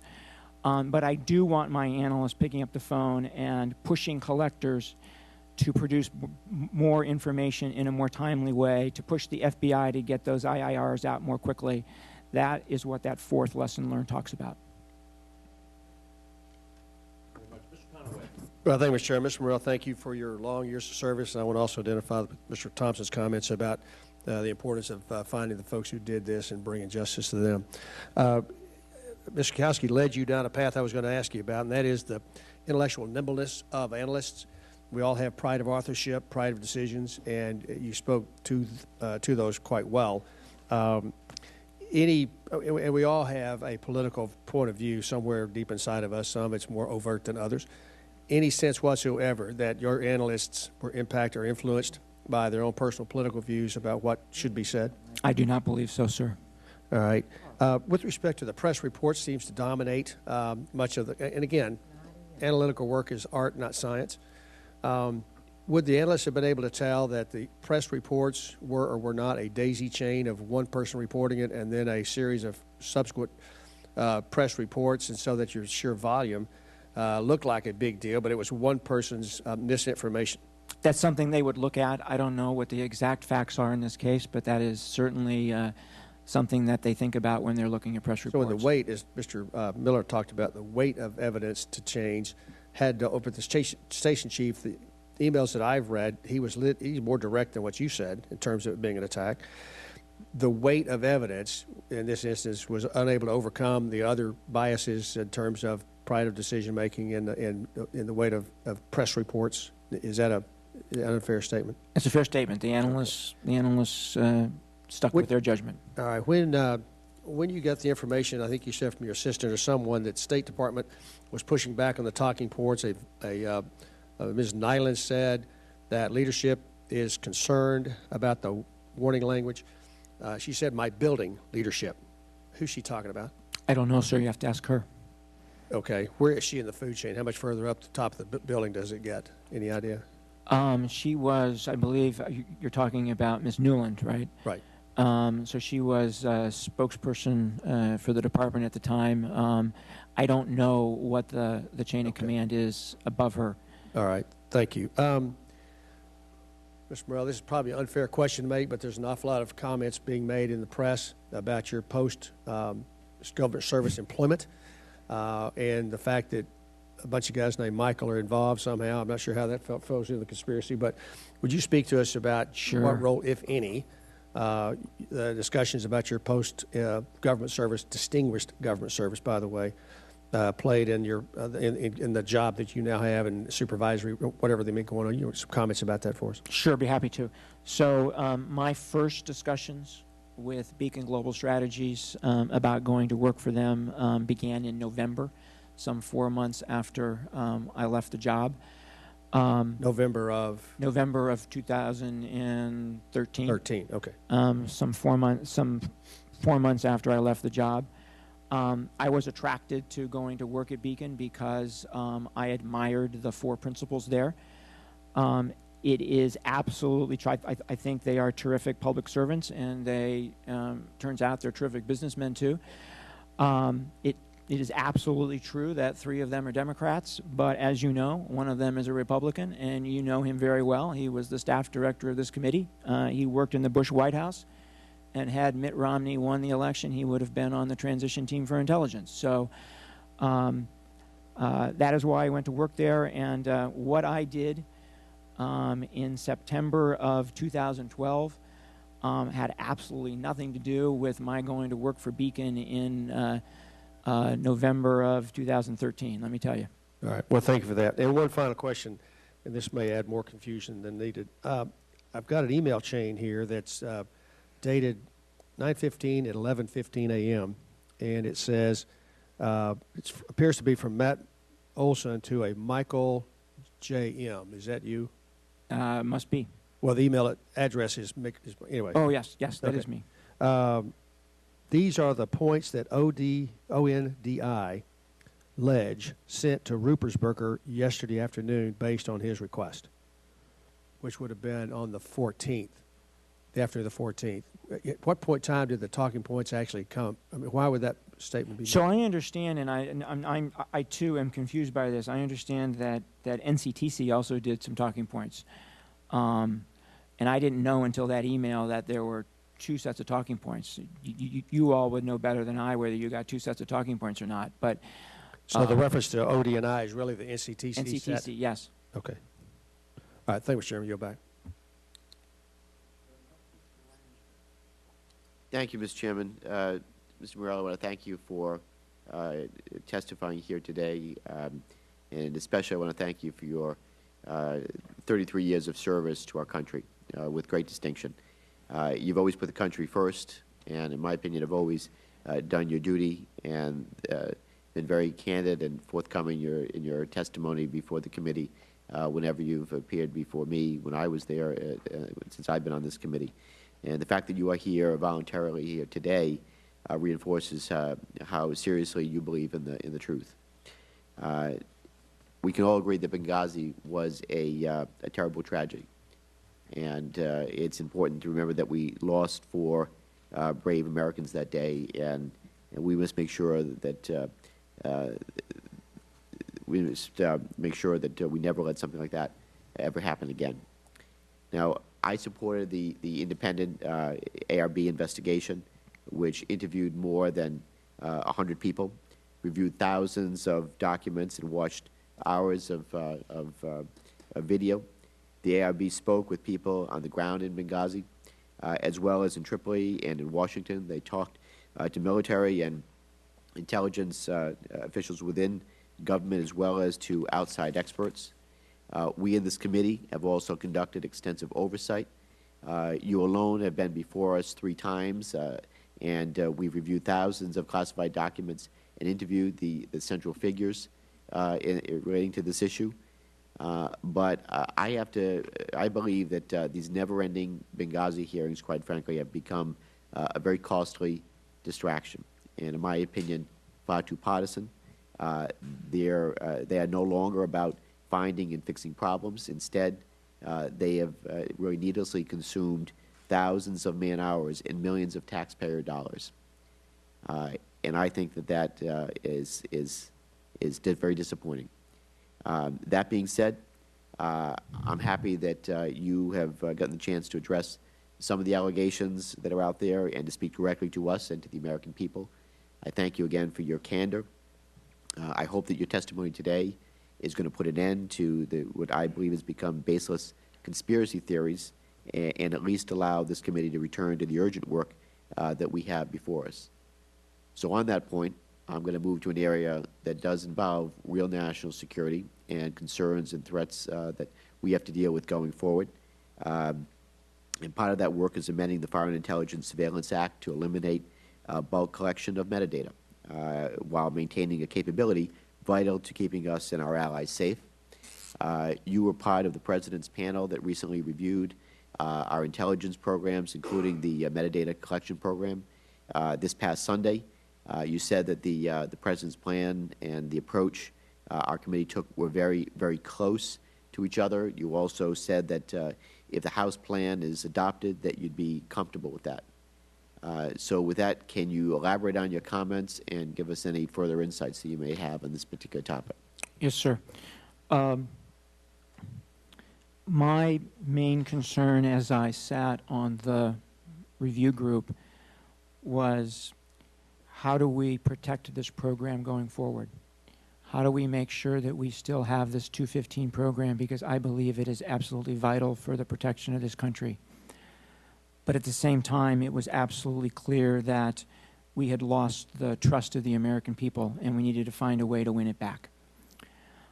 So the review group's recommendations were designed to do both that. We're designed to win back that trust while protecting the program. And if you remember, the review group's recommendations were the government should not hold the data. There should be a court order prior to any query. And who held the data, we would leave up to the experts. The President's recommendation is completely consistent with the review groups. I actually believe that the House plan, that this committee's plan, is very, very close to the review group's recommendation. In some ways, I must tell you, I like this committee's approach a little bit better because it actually speeds the process and it allows to bring into play some of the data that is not currently in play, meaning there is a gap out there today that I worry about. And what you guys have crafted here allows for the closure of that gap, and I think that is very, very important. So I could support the President's plan. I could also support this committee's plan.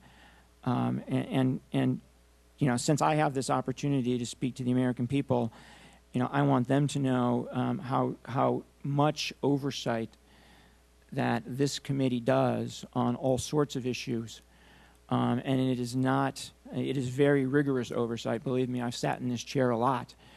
Rigorous oversight, tough questions, fair questions. And on no program was there more oversight than on the 215 program. Thank you, Mr. Morrell. And I want to thank and commend the chairman and the ranking member for the hard work that they put in on the legislation. I attended the press conference where that legislation ending the bulk metadata program and data being held by the government, where that legislation was rolled out. I appreciate that, and I appreciate your comments today and your insights. So hopefully going forward, we'll pass this legislation soon. And you said it right.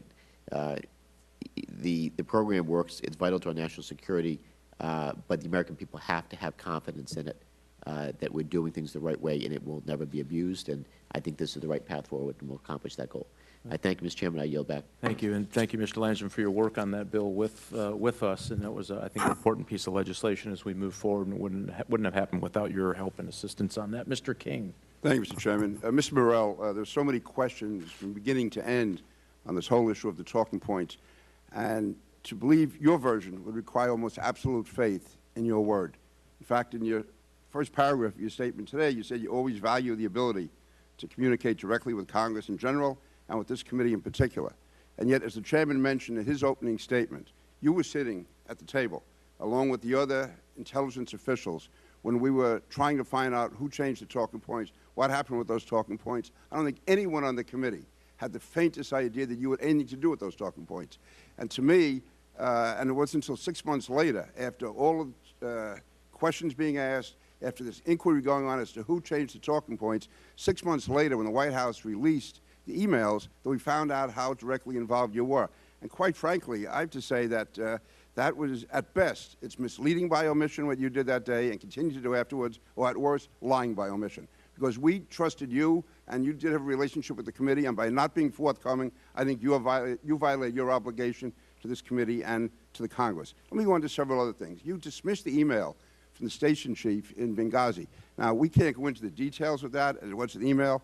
I have a very different interpretation of it from yours. You and Congressman Schiff made reference to signals intelligence. If we know what the station chief felt, why he believed that that should not be significant, he's the guy on the ground. He's the one who's closest to it. And I think for you to bring up the issue of signals intelligence today when those who are familiar, I believe familiar with the full context of that, know why it should not be taken seriously, is again misleading here today. You said that there's no politics and there was no changes done for political reasons. Yet, when we look at Victoria Nuland, she says she has serious concerns, this is on the talking points, about arming members of Congress to start making assertions to the media that could be abused by members to beat the State Department for not paying attention to agency warnings. That's clearly a concern by the State Department about their reputation.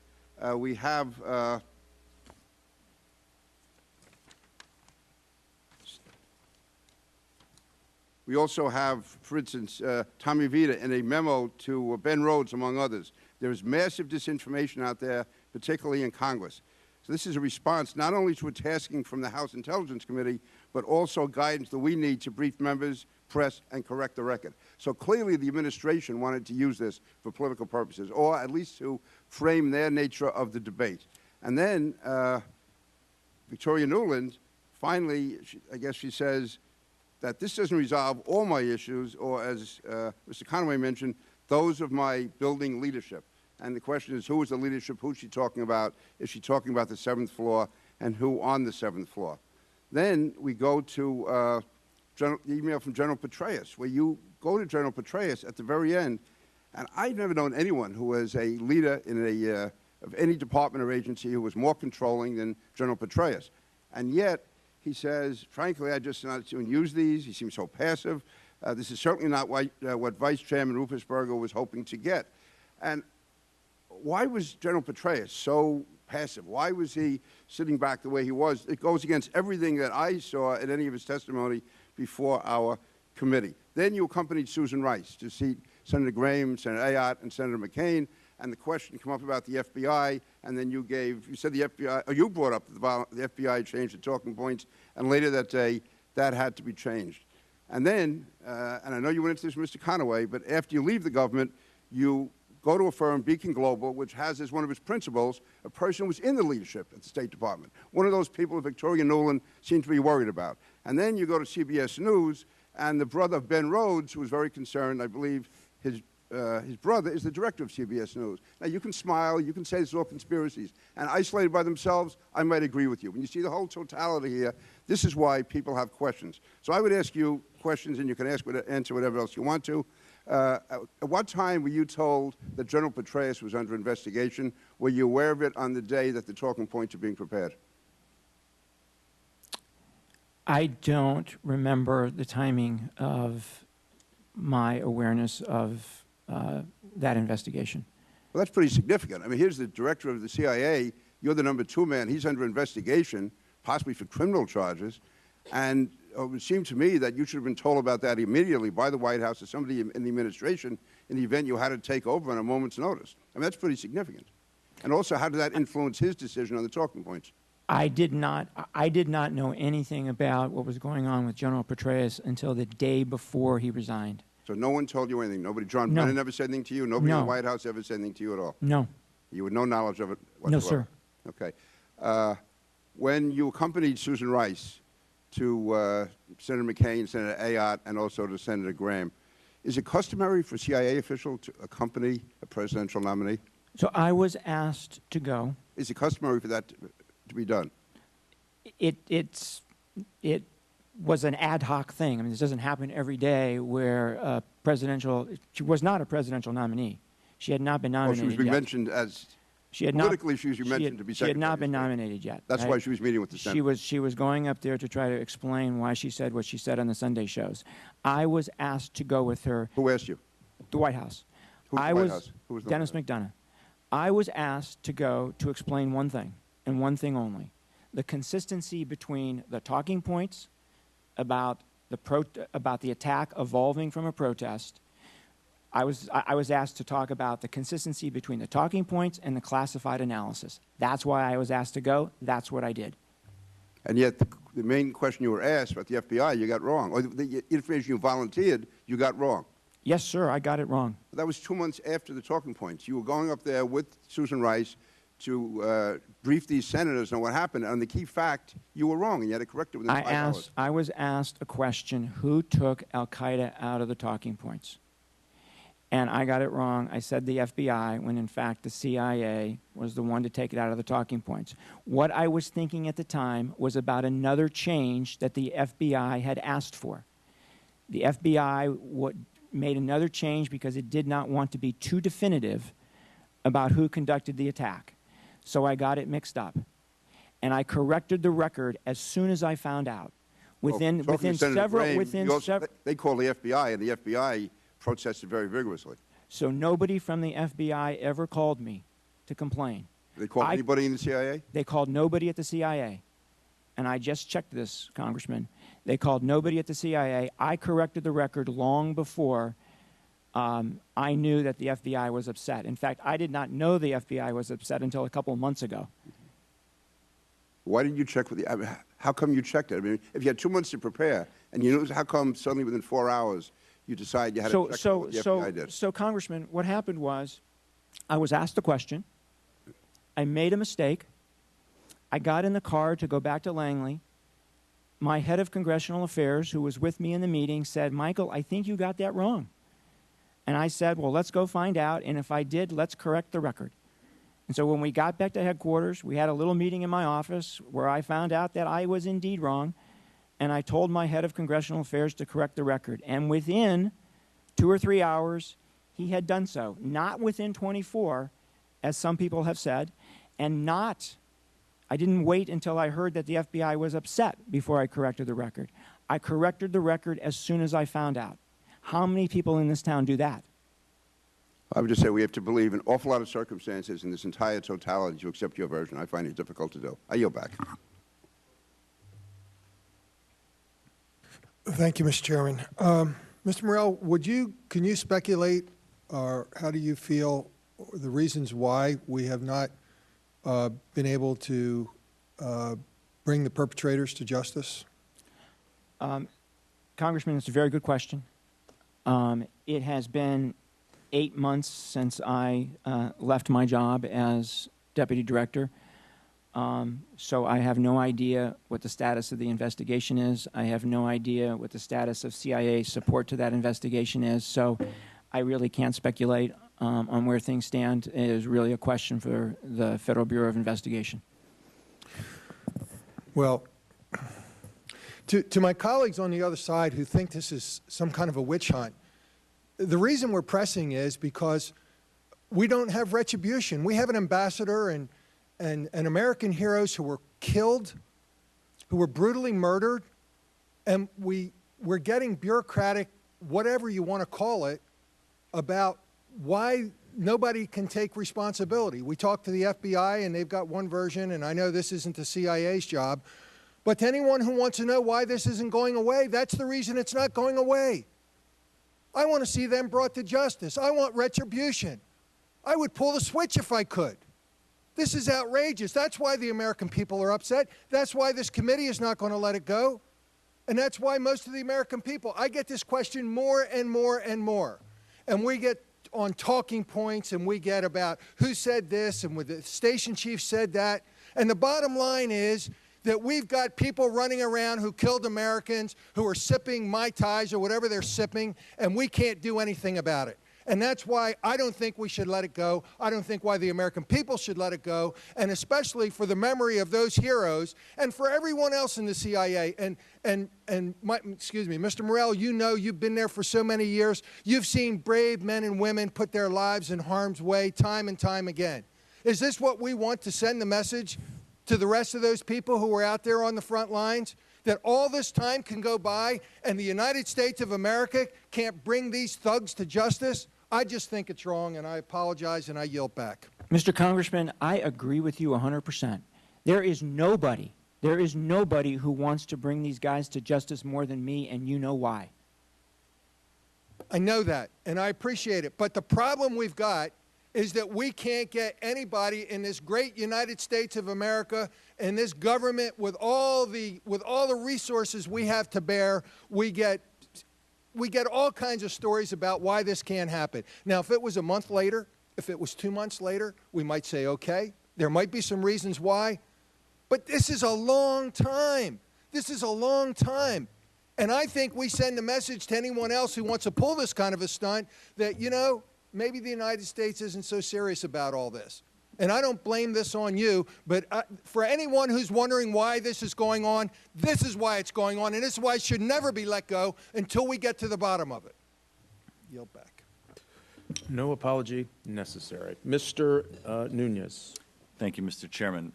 Mr. Morrell, just to follow up on Mr. Lobiondo's question, the reason that the perpetrators have not been brought to justice yet is because they're not labeled Al-Qaeda by the United States government, official United States government. Isn't that right? Sir, I don't know that. But the CIA, you know this, the CIA did consider them to be Al-Qaeda, didn't they? What we said, and what the analysts still believe, is that the attackers that night, that some of them were affiliated with Al-Qaeda. Thank you. I want to switch topics here. You participated, in your testimony, you participated in a deputies committee on September 12th. You don't mention it, but you also participated in a deputies call on the 13th. Correct. On both of these, you discussed the Benghazi attack. Is that correct? Correct. Who else participated in that call other than deputies? Which one? On the 12th and the 13th. So I don't remember in detail, sir, who participated, but... Let me be more specific. Was anyone from Tripoli on those calls on the 12th? On the 12th, I'm certain of it because I was in Amman at the time, and I remember that both the chief of station and the deputy chief of mission were on, and I believe they were also on the 13th, but I don't remember that for certain, sir. Okay, so Mr. Morrell, in our investigation that's been going on for a long time, the first evidence that we have a mention of this mysterious intel product that is actually, you brought it up on the 13th. So I don't remember saying that there was, briefing the deputies that there was a protest at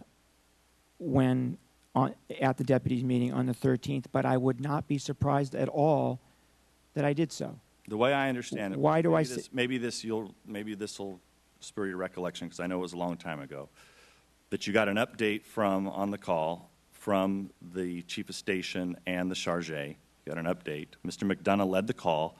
You got a quick update, and then Mr. McDonough turned to you, and you talked about this new stream of this new product. Correct. Is that right? So again, I don't remember, but as I said, I would not be surprised if I briefed the deputies on the 13th that the attack had evolved from a protest. Why wouldn't I be surprised? Because that very morning, we published a piece that said that.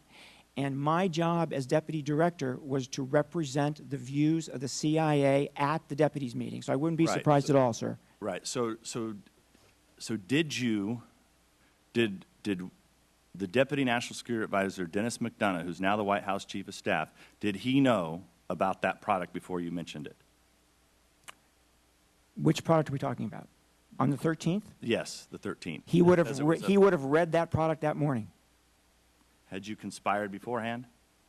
No. Okay. Conspired to do what?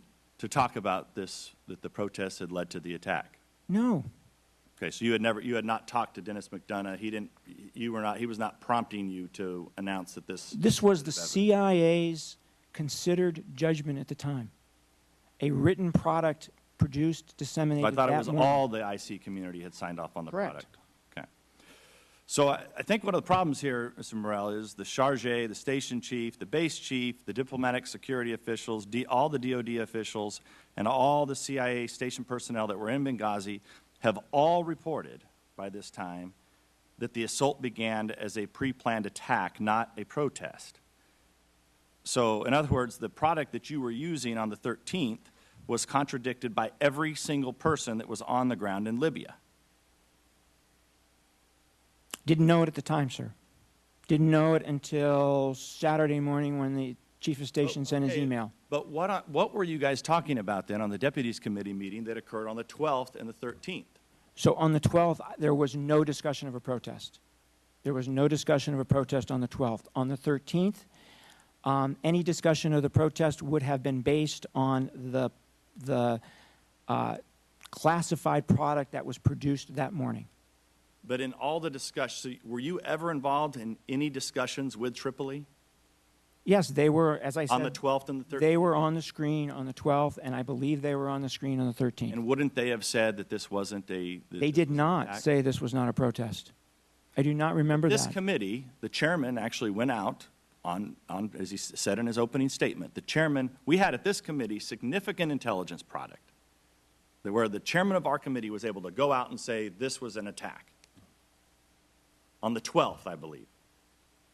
And you're telling me you're on calls with Tripoli, deputies, with the deputies committee, sometimes twice a day, and you don't know until the 14th or 15th that everybody on the ground believes this was a pre-planned attack. Sir, we believe from the get-go that this was an attack. We believe from the get-go that this was a terrorist attack.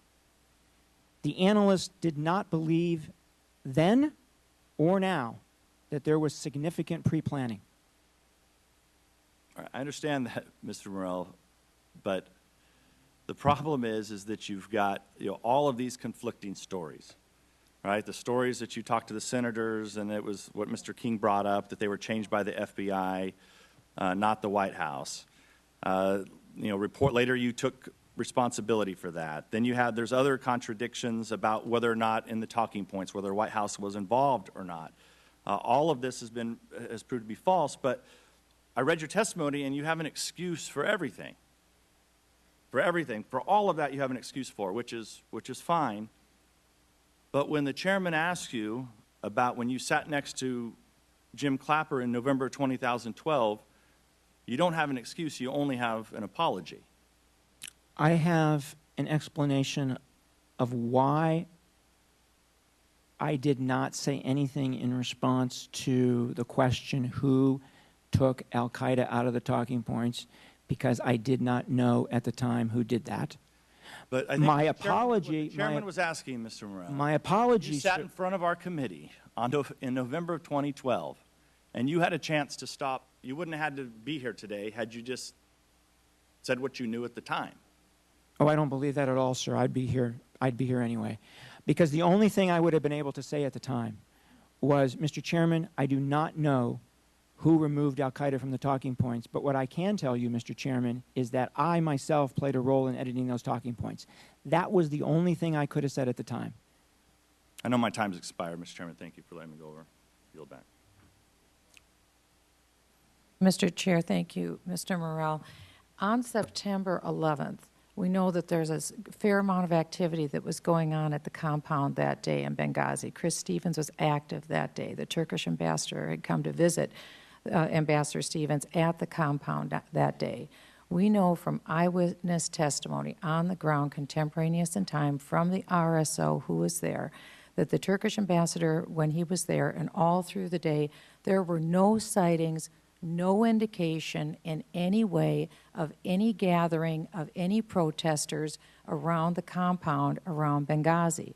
There was closed-circuit television. There was the February 17th Brigade. There were people there offering security. No one at any time prior to the attack gave any indication that there was a protest going on at the compound. The RSO himself said there was nothing going on at the compound.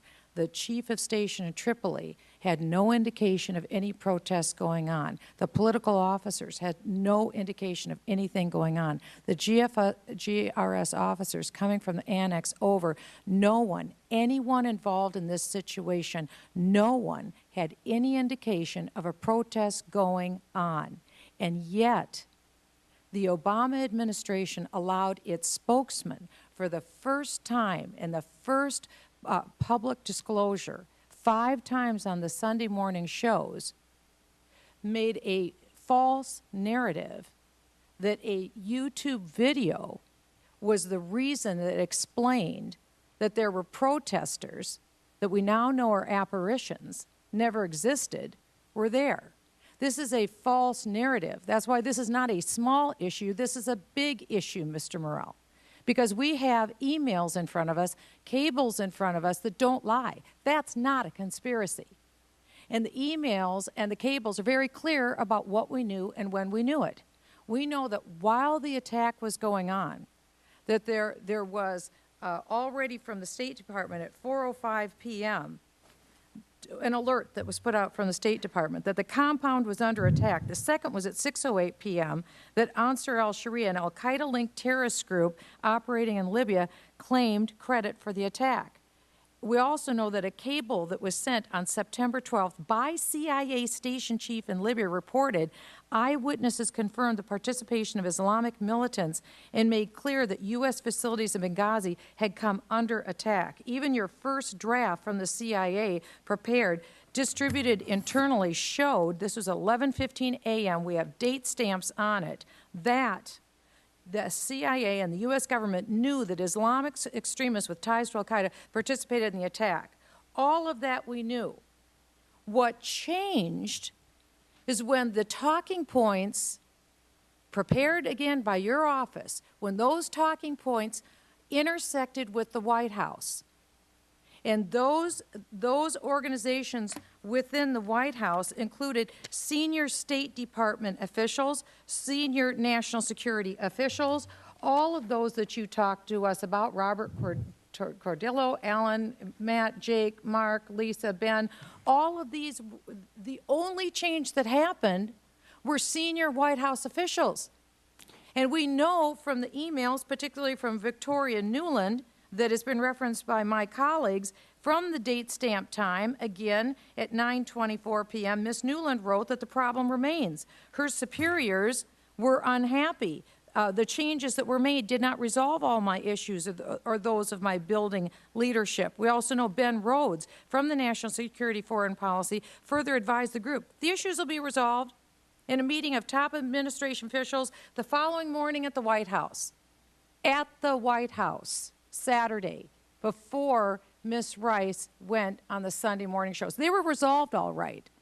They were resolved in the favor of the White House. And what's really odd here is that the false narrative that was given on Sunday morning, on the Sunday morning shows, somehow strangely added up with the view of the White House 6 weeks before the presidential election that al-Qaeda was nearly defeated and the global war on terror was over. Everyone on this committee knows that wasn't true, that al-Qaeda wasn't defeated. Everyone on this committee, both sides of the aisle, knows that the global war on terror was not over. That was the narrative of the White House in the run-up to the presidential election. How weird that that ultimately was reflected in the talking points against all knowledge from people on the ground and knowledge this committee had. That's why we're upset, because the American people, from my perspective, were intentionally misled by this administration as to what happened in Benghazi. Chairman, can I respond? I'd make 2 points, ma'am. Number one, the narrative that the attack evolved spontaneously from a protest was a narrative that intelligence community analysts believed. Not just CIA analysts, intelligence community analysts. That turned out to be incorrect, but that is what they believed at the time. So there is no politics there whatsoever. That's point number one. Point number two is, let me actually give you the facts of what the State Department changed in those talking points and what the White House changed. The White House changed 3 things. The first thing the White House changed was to add Cairo in front of the word embassy for the sake of clarity. The second thing the White House changed was to rearrange a couple of sentences, purely stylistic. The third thing the White House changed was to change the word consulate to diplomatic post for accuracy. Those were the only changes the White House made. The changes the State Department made, 2, just 2. They too wanted to change the word consulate to diplomatic post for exactly the same reason. The second change the State Department made was to remove the entire bullet on Ansar al-Sharia, because State Department said it was premature to single out a specific group, and the CIA agreed because the only unclassified evidence we had at the time was Ansar al-Sharia's public statement, which they then retracted. So the State Department and the White House made 5 changes only, all of them, in my view, fairly insignificant. Mr. Morrell, they didn't have to change because you made the changes for them. The changes. That's the point. That's why you're in front of this committee today.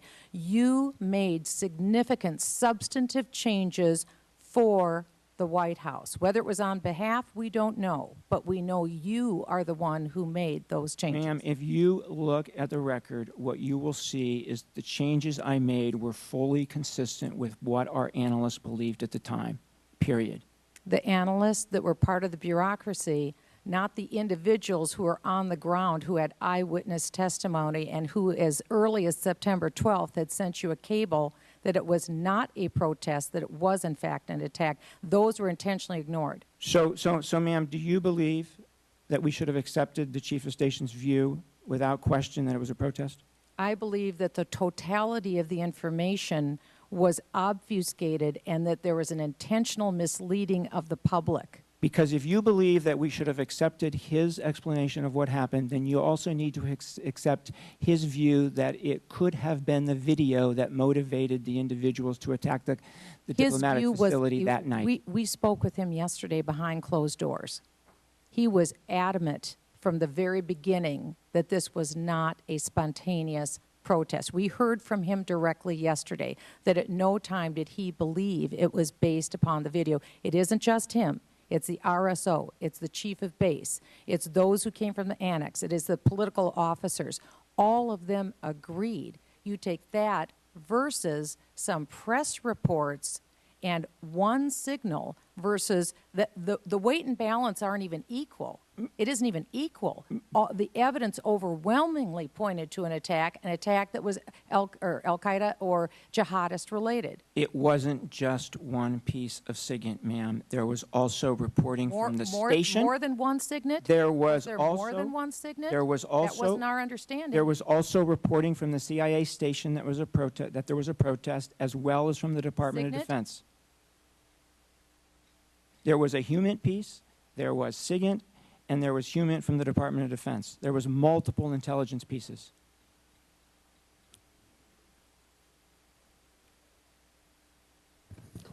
Thank you, Mr. Chair. Thanks, Mr. Morrell, for being here.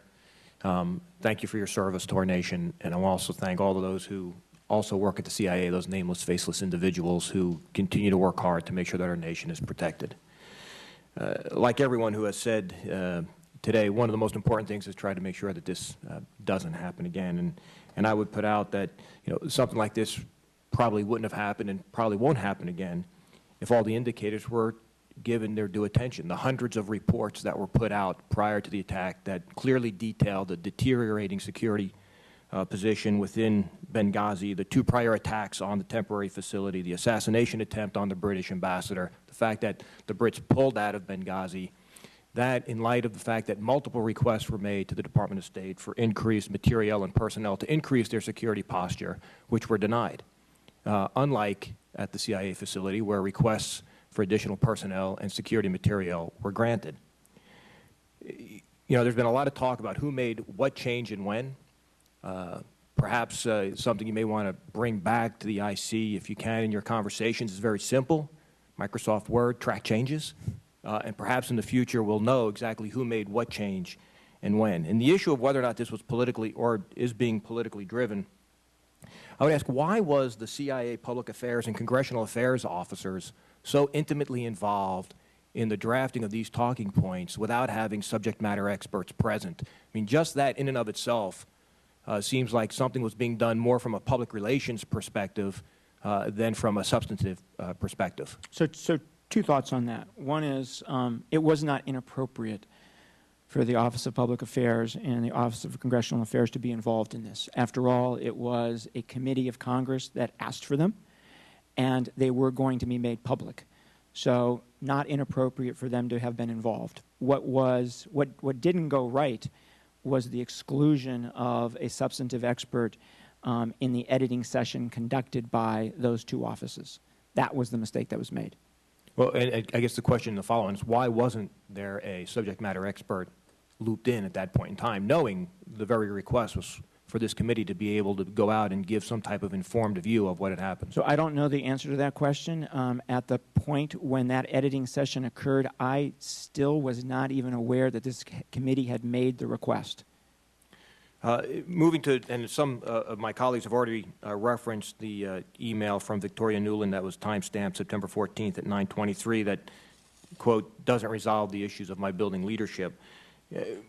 But I'll tell you, the more concerning email was the one that was time-stamped that same day at 7:39 from Victoria that, again, kind of leads us perhaps down a path of some of these changes or some of the concerns were being driven by perception and political thought rather than substantive thought. And that one says in part, and the penultimate point could be abused by members to beat, members meaning members of Congress, to beat the State Department for not paying attention to agency warnings.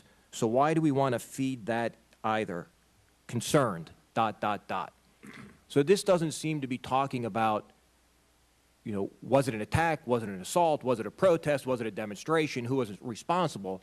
But trying to make sure that the Department of State was being protected based on what was going to be provided in talking points. Now, granted, this process was taking place before the talking points came to you for final edit, but again, in the totality of looking at all the information that's been provided to this committee, we see the State Department trying to backtrack or cover themselves from not paying attention to warnings.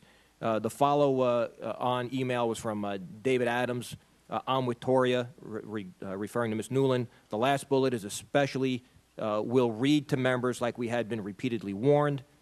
Followed on, I spoke with Tommy. We'll work with this in the morning and get comments back. And that's when the final email came from her about doesn't address all the concerns. So you can see why it doesn't, the information doesn't necessarily point to giving us the best possible information, but it being filtered so as to protect the Department of State.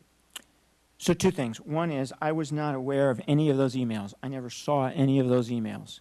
Number two, I made the decision earlier, much earlier than those emails were written. I made the decision to take the warning language out. And the Director's Chief of Staff was standing there when I told him this warning language has to go, and the reason why I thought it had to go, and that was long before the State Department ever wrote those emails. Understanding that that happened down on a parallel pathway. Not parallel, not parallel. Well, you didn't know they had requested it.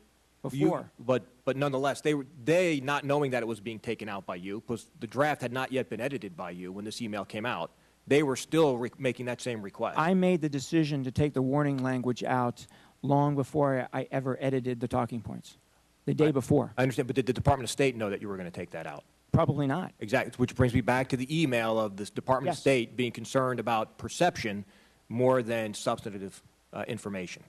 So to be, yes, so to be fair to them, though, for us to have said in unclassified talking points that you could use, that we warned and warned and warned and warned, and not give them the opportunity to say, here's what we did in response to those warnings, I felt was not appropriate.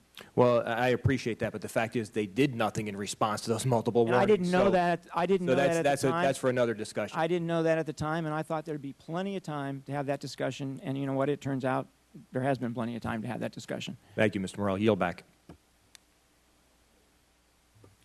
Thank you, Mr. Chairman. There have been suggestions from the other side that this investigation is political, that we continue to process this. It's not 19 months. I guess I'd remind everyone there's an investigation across the Capitol. It's been going on 6 years of the CIA at the expense of tens of millions of dollars that continues to this day.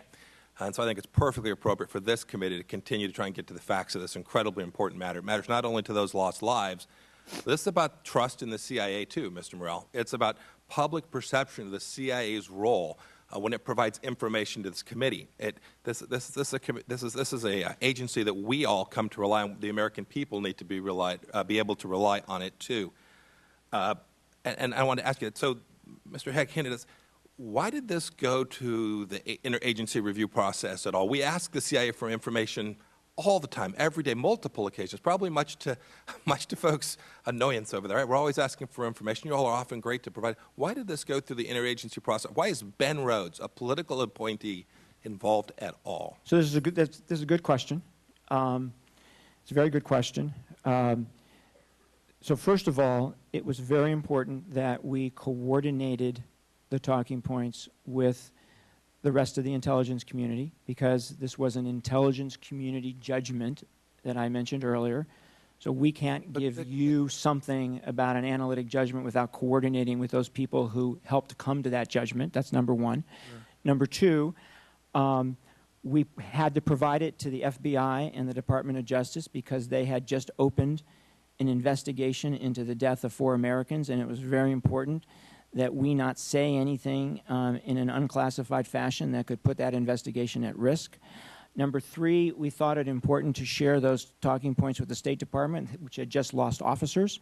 And number four, we were giving talking points to a congressional committee to talk about a very, very important national security issue, and it is important to let the White House know when you're going to do that. That's why we went through the interagency process, sir. This is what we're up against. Every single change that gets made makes this thing plain vanilla. rather than getting to the heart of what was really going on. And it happens at a time when you have now acted in a role more like a public affairs officer than an intelligence officer. And so when you see that, when you see all this background put together, that's why you're getting the questions you're getting today. I think there's a legitimate line of inquiry about why political actors were involved in putting out talking points to this committee that were requested not from the State Department, not from the White House, but from the Central Intelligence Agency.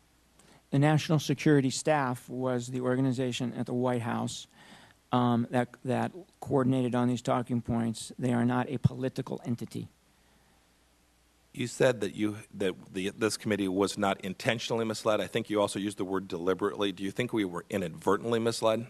I think that in looking back at some of the things that we could have done better, there is no doubt in my mind that we led people to think about this in not exactly the right way. And the example that I would give, I'd give two examples. Yeah.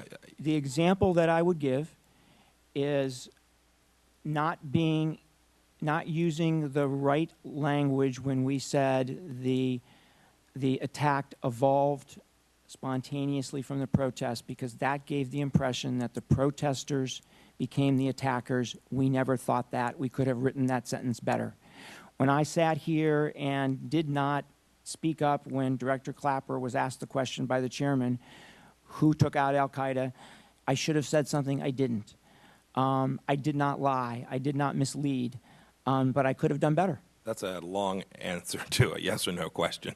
My question is, were we misled? No. I have a different view. You talked today, you said we still don't know the motivation of the folks that evening. Correct. And you won't know that until you actually get them and talk to them. I think you're focusing on the micro. We know these were al-Qaeda affiliated participants that night. I think I know precisely why they attack and kill Americans. I think I have a deep understanding, and I think you do as well. And I think you've worked hard against that for many, many years. So to sit here today and say we don't know the motivation of al-Qaeda when they kill Americans, I think is disingenuous. I think it's focusing on the micro of a motivation of an individual at a moment, and not getting to the organizational behavior that lies behind what happened that evening. So not everybody who was there was associated with al-Qaeda. This was a mix of groups. This was a mix of people, some of whom were affiliated with al-Qaeda. I, like you, know exactly why the al-Qaeda guys were there. I don't know why the rest of them were there, and I don't know why they decided to do the attack when they did. I don't know what motivated the timing, and we won't know that until we talk to them. I yield back, Mr. Chairman. Mr. Rooney. Thank you, Mr. Chairman. I'd like to, if I could, change directions a little bit based on some of the other things that you said. I think that we've gone over ad nauseum these talking points, and, quite frankly, we have all these pages of what the emails were back and forth, what you've testified to, what you intended. I don't think that you're a liar. I don't think that you're a dishonest person. I do think that there's some mistakes that you said that you've made. There's clearly political things going on in these emails, whether people want to acknowledge that or not. I mean, it is what it is. We're all human. You might say that the people that work for the national security apparatus in the White House aren't political people. We all know that they are. They just are. Whether they'd be Democrats or a Republican administration, it's the truth that people consider, how is this going to look in November? Just as the President and Secretary Clinton said they were against the surge in Iraq for political reasons. The same thing, I think, is going on here. But aside from that, one of the things that you said you may have been, you've made mistakes in this whole process is you said you were in Amman on that day, September 11th? Yes. Were you at our embassy, or where were you, if you can say, at that point? So the evening of the 11th, I was at dinner with our liaison partners in Amman. Okay, so when you talk about how you relied on your analysts to give you whatever best information you could garner from Benghazi immediately after, as opposed to necessarily the station chief on an equal footing, say this event happened in Amman while you were there and there's a station chief there. As you were seeing it, would you call Washington and ask an analyst back in Washington, what is happening in Amman, even though you're there and a station chief is there. It seems to me that an equal, if not greater, weight would be on the person that was actually on the ground there. So, sir, the way the process works is that the people on the ground collect information. They send that information to Washington. The analysts take that information, which is not the totality of information, because the analysts are getting information from all sorts of places, not just from the people on the ground. The analysts look at the totality of the information, and they come to a judgment. And that is CIA's official position. You think that's the best way to go? Yes, I do think that is the way to go. Okay. Let me say something else. Chiefs of station are encouraged, if they have a different view, to write their own analysis and disseminate it to policymakers. They are encouraged to do that. Let me switch, if I could. You also talked about the military that showed up the next day at the annex. Who is the military and did they? There were 2 military officers from Tripoli who volunteered to go with our officers to Benghazi, and those 2 individuals are heroes, absolute heroes. They were on the roof when those mortars hit, and they successfully removed the injured and the dead from that roof under fire. They have been decorated, rightfully so, and I am grateful that they volunteered to go to Benghazi that night, because had they not, more people would have died. Can I ask you a question with regard to, and this is a little bit outside of your lane, but when we're talking about the annex and your personnel that were there, what Americans can expect in the future should something like this happen again, and to try to avoid it? Because that's really where I think all of us want to get to. And to not have 4 people get killed, and to what the people on the ground that are assigned to those places can expect when they go and serve there. If this would happen again, and we've heard from time and time again that there wasn't enough time for there to be a military or some kind of special forces response because of the distance that responders were from Benghazi that day in a very hot spot, but whatever. What my question is at the time that Ambassador Stevens died, which was shortly after midnight, and the amount of time that went on, the amount of hours that went on before your 2 military guys showed up and the mortars at the annex stopped, we were told that there wasn't enough time for a military response to get there. But the one question that I continue to have, and the one question that we need to know moving forward so we can keep our agents safe and embassies safe, is that how did they know at the time that Ambassador Stevens was killed, the administration, the Secretary of State, you, how did they know when it was going to end such that there wouldn't be enough time to get a military response there? It ended at dawn, and they were hoping that it would end at dawn, the people that were in the annex. But we had absolutely no idea that that would be the case. What if it went on for 8 to 10 to 12 more hours? My problem is I don't feel like the administration was ever going to send a response to Benghazi and put boots on the ground in another Middle Eastern country because of whatever perception that might have, political or otherwise.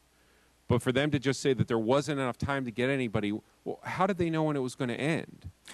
So I can't tell you about the decision-making and discussions at the Department of Defense because I'm totally unaware of those. But what I can tell you is that there were 3 attacks that night. There was the attack on the diplomatic facility in Benghazi. When our officers showed up at the diplomatic facility and rescued the State Department officers and took them back to the CIA annex, there was a second attack, and it occurred immediately upon the return to our base. That attack lasted about a half hour or so, and that attack was repulsed. Then things were quiet. Things were quiet for a number of hours. I don't know exactly, 3.5, 4 hours, but things were quiet before what I think happened. The guys who did the first attack on the annex went away, got themselves heavier weapons, including mortars, and came back for another go at it. So there was a period of time in which it appeared that this was over. Now, that doesn't answer, I understand that doesn't answer your question completely, but I just offer that context. Okay. Mr. Chairman, I appreciate it, but for the safety of people like this in the future, just because there's a gap in time, knowing that nobody is coming from the United States of America is very disconcerting to me. Mr. Chairman, can I just have one more second? Is that okay? I think you've asked the most important question, which is what can we do going forward to minimize the chance of this happening again? We will never be able to guarantee that it won't happen again. There is always risk. But I think the things that we need to do to make sure this doesn't happen again is, one, I think we need to improve our intelligence collection. That in these kind of places like Benghazi, where there is real risk, we need to make sure that we have battlefield kind of awareness. And I think this committee knows that in the days leading up to the attack in Benghazi, we were about ready to install a special system at our base in Benghazi that would have gave us better intelligence. So we need better intelligence. Two, we need to make sure that the security posture of these facilities is as good as it can possibly be. And then three, I think we need to make sure that the military is always postured in a way that it can respond quickly if necessary. Mr. Thornberry. Ms. Morrell, in addition to the reasons you were discussing with Mr. Lobiondo and Mr. Rooney on why this is important, there's another area I want to ask you about. We have heard for some time about the involvement of the National Security Council staff in day-to-day running of military operations, intelligence operations around the world. Secretary Gates talks about this very explicitly in his memoirs, and his anger at the micromanagement coming from the same staffers at the White House, and talks about Secretary Clinton's view of the same thing, and others have written about that frustration. You've served as Deputy Director of the CIA, Acting Director of the CIA. Did you experience such frustrations as Secretary Gates and Clinton and others? So, sir, as you know, the Central Intelligence Agency conducts some extremely sensitive operations. And I routinely discuss those operations with Mr. Brennan and with Mr. McDonough. And I would get asked a lot of questions, just as I get asked a lot of questions here. Yeah. I never felt I was being micromanaged there, nor have I ever felt I was being micromanaged here. But did you experience or have knowledge of National Security Council staffers directly calling chiefs of station around the world and being down into the day-to-day involvement? That didn't happen to my knowledge. The interaction between the National Security Staff and the Central Intelligence Agency was almost exclusively, not largely, but almost exclusively from Mr. McDonough and Mr. Brennan to me. And so, and I guess what I'm wondering is that because of your level? Because we have all these emails that show a variety of people under them that were involved in these talking points and other things. And I guess where I'm going is the light that shines on the day-to-day operations, what does that tell us about not only how this administration works, but the bigger institutional dangers? Because, let me back up for just a second. CIA, 33 years? Yes, sir. Right? Would you say that the CIA is more independent today than it was when you entered, or less? From micromanagement, political pressure, and I don't mean be Republican, be Democrat, I mean the influence of the bosses at the White House. Hard for me to say. Very hard for me to say, because when I started in 1980, I had no contact, association, interaction with the White House. I was 21 years old. Yeah.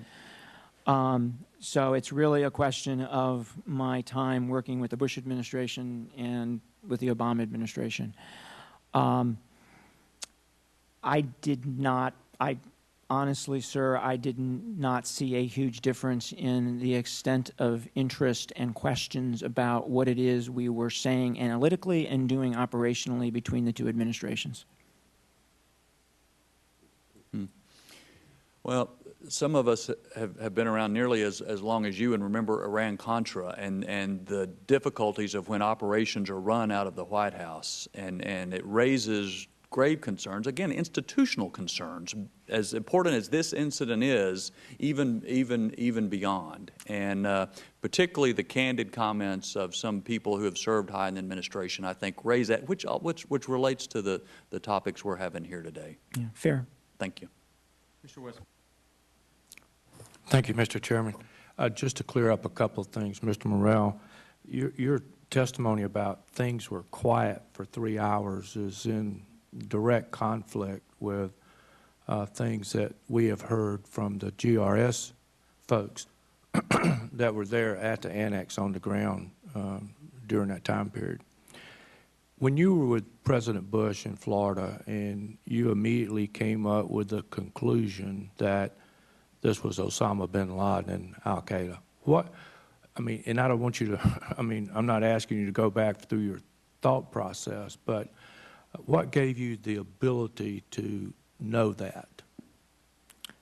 Because I knew at the time that there were only two countries who were capable of doing something like what happened on 9/11, Iran and Iraq, and I thought they would have everything to lose and nothing to gain by doing so.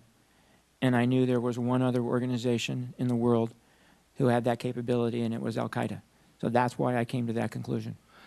When between February and the attack, between February of 12 and the attack, we have approximately 4,000 pages of intelligence reporting that came out of the CIA and for the Libya. So I'm sure you were aware Absolutely. Of all of that. Absolutely. You were aware of the attack on the British ambassador. Yes, sir. The Red Cross, the 2 or 3 bombings that were at the facility. And this was September the 11th, the 11th anniversary of 9/11. Was it not in your thought process then of having seen or been aware of these 4,000 pages of intelligence, especially the July 12 assessment that the CIA put out about al-Qaeda becoming stronger in Libya?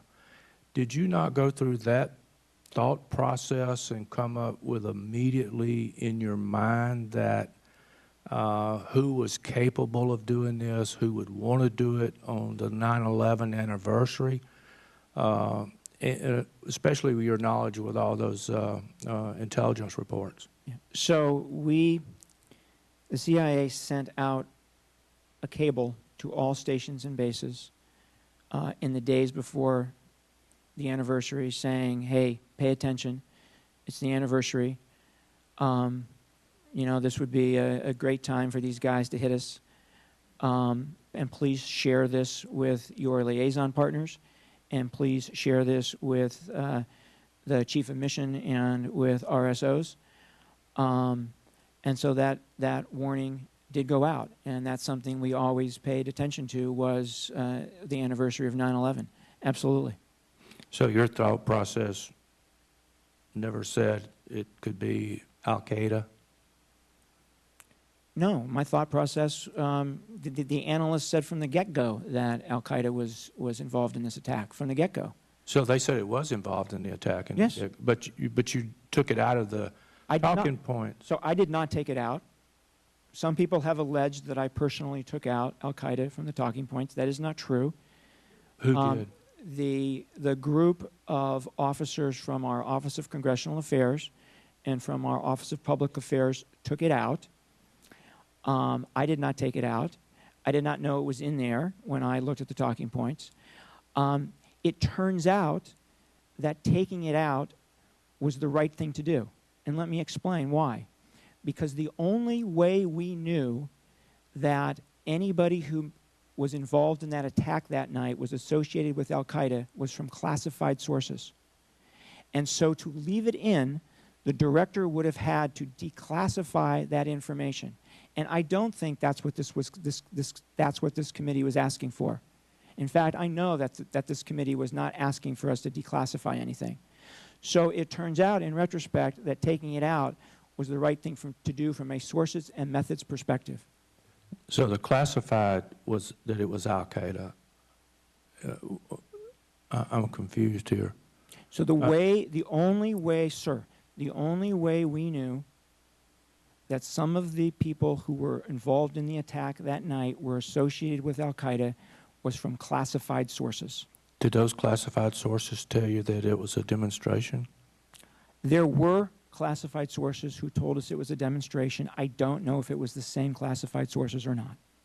Well, you know, it just seems, I mean, if you look at the whole picture, that I think the majority of people look at, when those talking points were edited, it edited in favor of the administration's philosophy of how they wanted to be portrayed in Libya.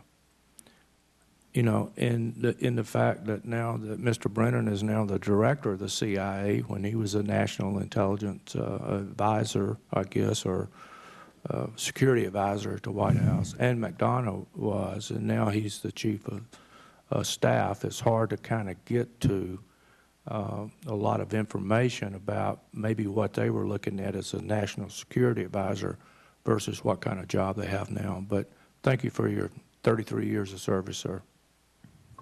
And before Mr. Nunez, I just want to clarify, how does the term al-Qaeda, how would that disclose classified sources, number one? And then secondly, okay, if we could get there, you also took out Islamic extremists. Yeah, I did not take out extremists. I took out the word Islamic in front of extremist.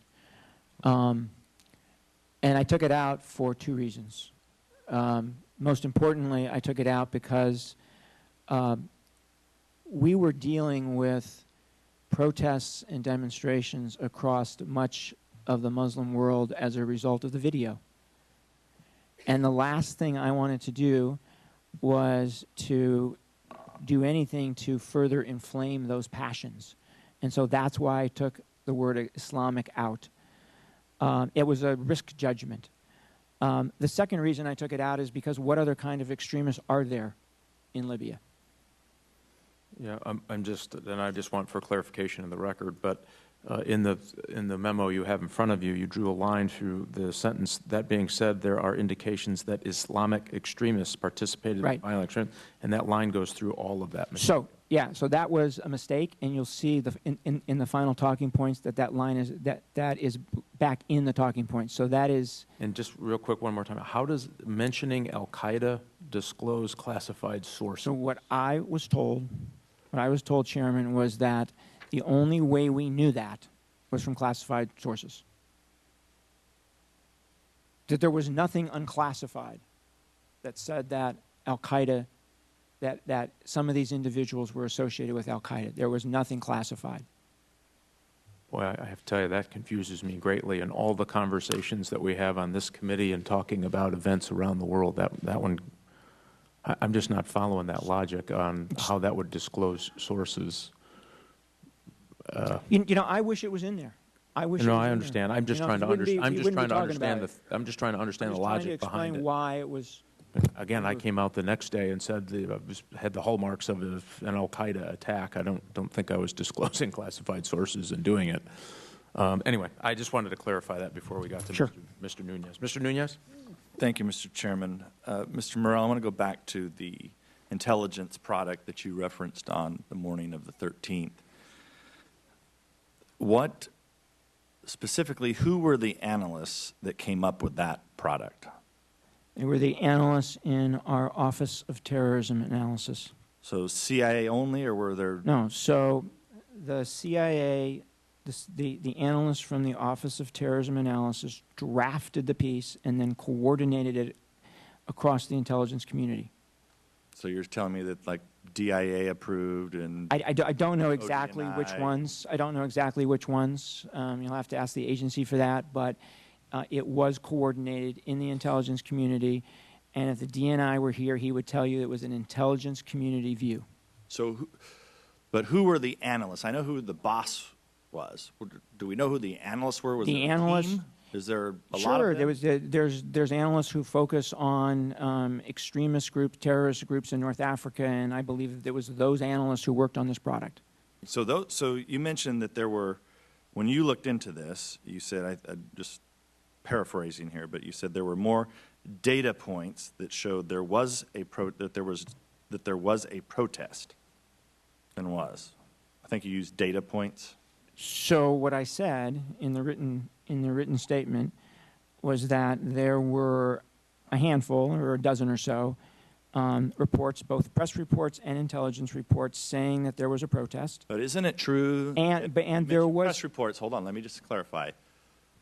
There were most of those dozen that you referenced were mostly press reports. There were only a few outliers as it related to SIGINT and HUMINT reports. I don't know the exact. And HUMINT and SIGINT, this is important.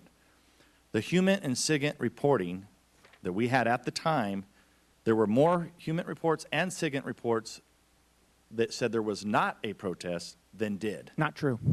Not true. Oh, I believe that's true. It's not true.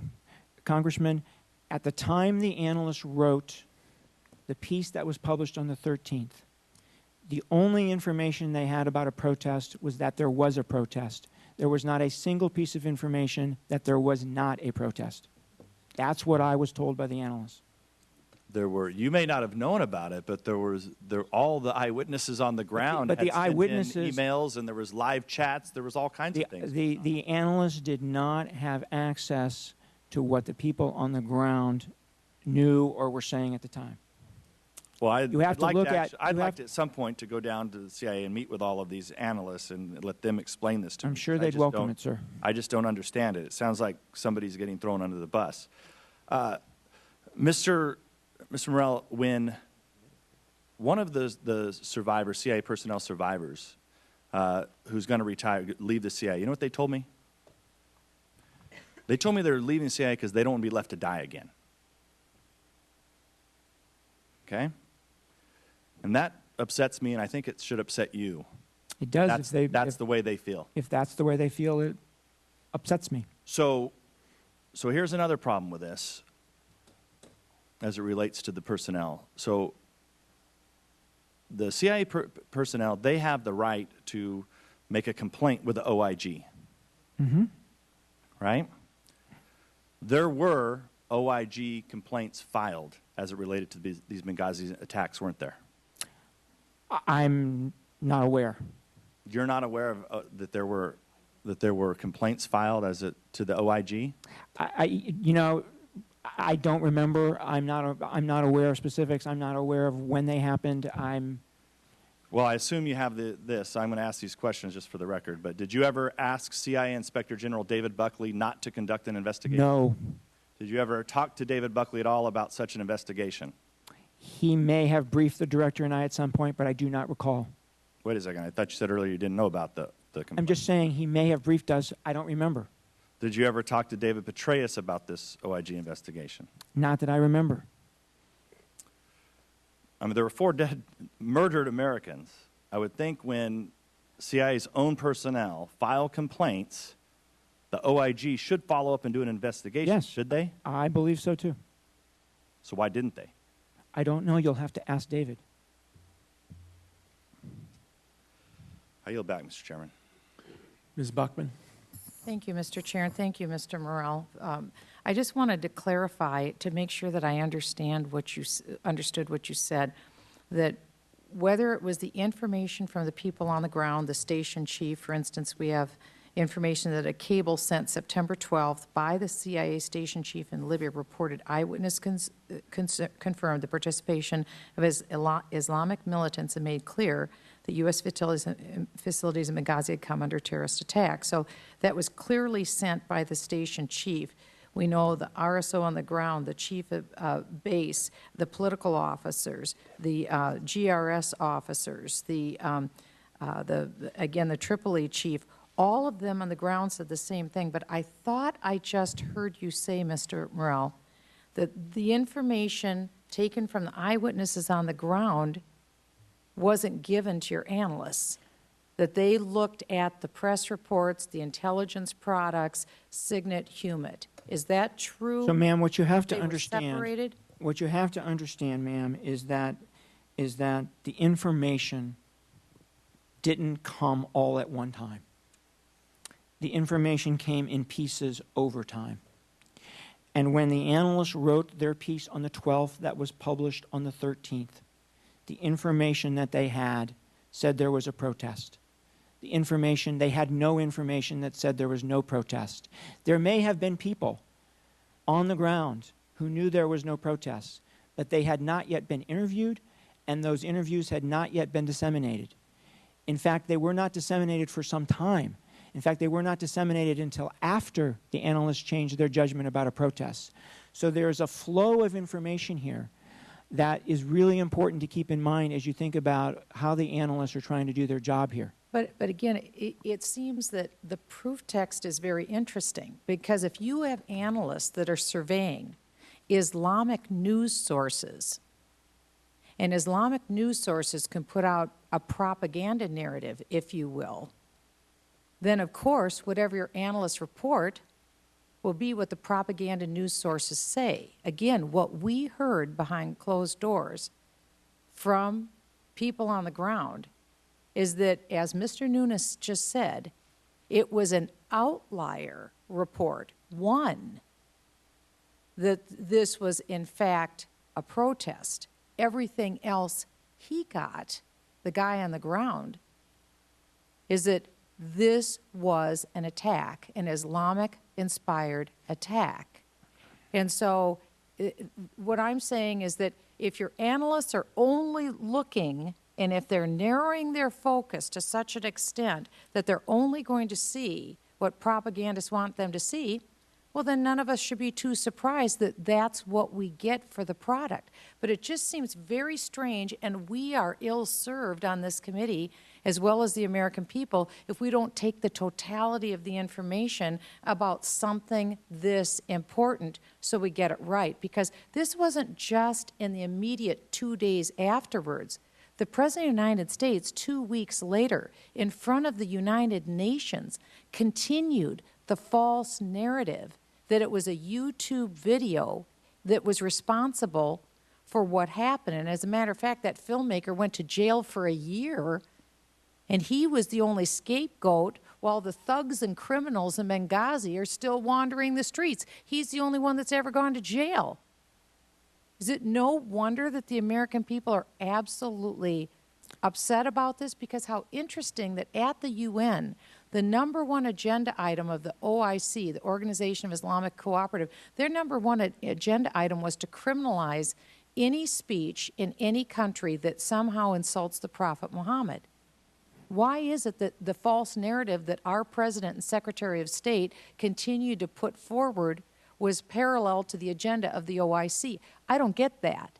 And it had nothing to do with the facts on the ground reported by the eyewitnesses on the ground. So it seems to me that what you rely on from your analysts didn't take into account the truth.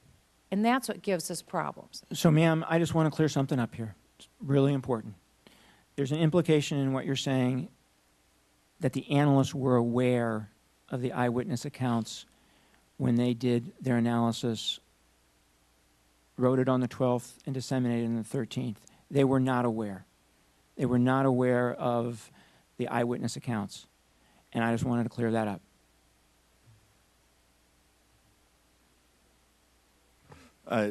Thank you, Mr. Chairman. Mr. Morrell, I'm going back again to this intelligence report that you used on September 13th, or that you had in your possession on September 13th, called Extremists Capitalized on Benghazi Protests. That's one you used, correct? Mm-hmm. And you noted it in your, and you were quick to point out that there was no mention of a video in that. Correct. But you failed to mention there were 2 other CIA pieces that were produced on the 12th. Both mention the, quote, recently released inflammatory video, unquote. Were you aware of these two products that were published on September 12th? Probably. I don't know in what context, sir, that those references are made. So if the reference to Benghazi protests wasn't related to the video, what type of protest did your analysts believe it was in reference to? So their view on what motivated the attackers that night changed over time. What they said on the 13th was that the attackers... You can't have it both ways. Look, are you going to let me answer the question? I will, but I'm just saying you can't have it both ways. I'm not trying to have it both ways. I'm trying to explain the facts to you. So on the 13th, the analysts said that what motivated the attackers was what happened in Cairo. That they saw the guys go over the fence into the embassy compound in Cairo and wanted to do the same thing in Benghazi. They later said, they later added another possible motivation, which was Zawahiri's call for revenge for the death of Abu Yahya al-Libi. Those are the two motivations that the analysts have talked about, period. But if so I don't understand. But why do your analysts ignore, if they went along with the protest, the Cairo protest, al-Libi protest, that's fine if we're taking it at your word, why do they ignore the other two pieces that talk about the video and they don't include that in this analysis? I don't know the answer to that, sir. I yield back, Mr. Chairman. See, our time is out. I just want to clarify again for the public. I think this is important. The talking points are one of the data points in what concerns the committee as we look at all of the classified materials going forward, that the narrative just may not have been for a political campaign, which is beyond your position, Mr. Morrell, but that narrative continued on afterward and subsequent. So we have seen the fact that we've seen the pulling back of certain counterterrorism programs that we believe leave dangerous Islamist extremists on the battlefield in a way that we wouldn't do before.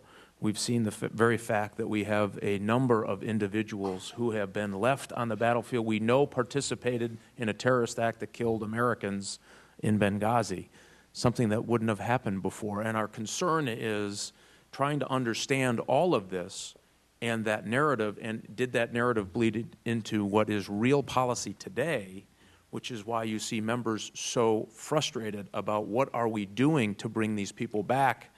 And if there are those who are involved in the decisions that don't believe that terrorism is alive and well, unfortunately, that it poses a threat, then you can see that narrative actually being implemented in a way that I think is dangerous to the United States. And that's why I think you see the concern of this committee. And by the way, behind closed doors in this committee, there is bipartisan concern, as you even saw today, about moving forward, about things that are not being done that we used to do that I do believe puts America in a position to be more vulnerable. That's why I think you see the interest and the emotion today. I want to, again, thank you for your candid testimony today. I want to thank you for your 33 years.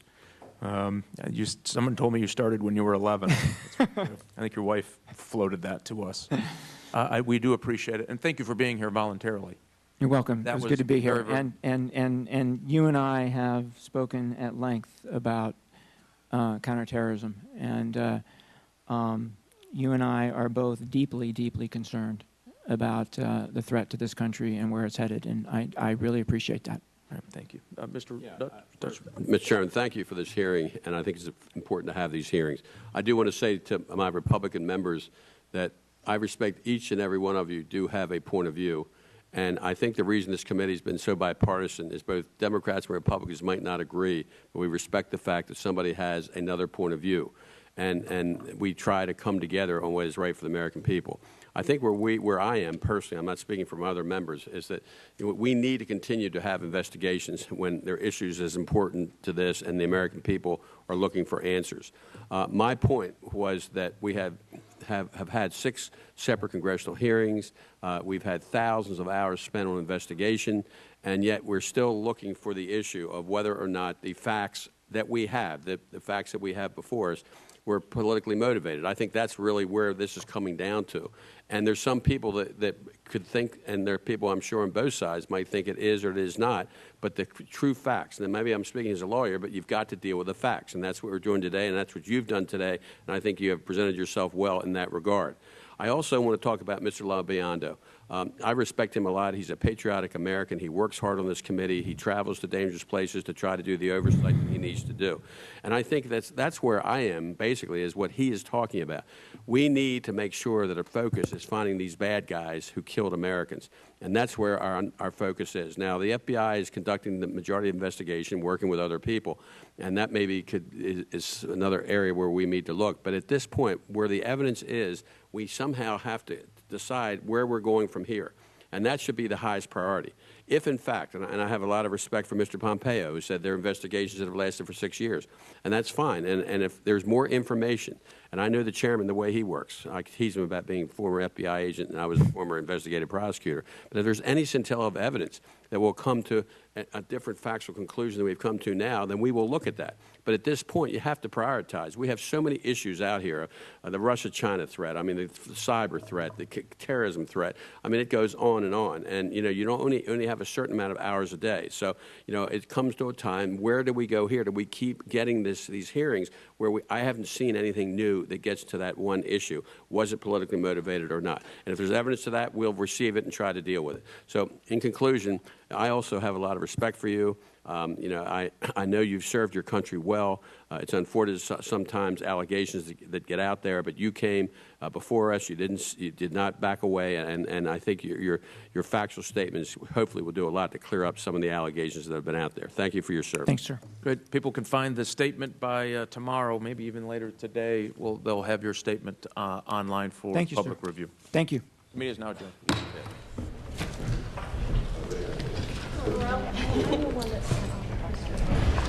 Oh my goodness.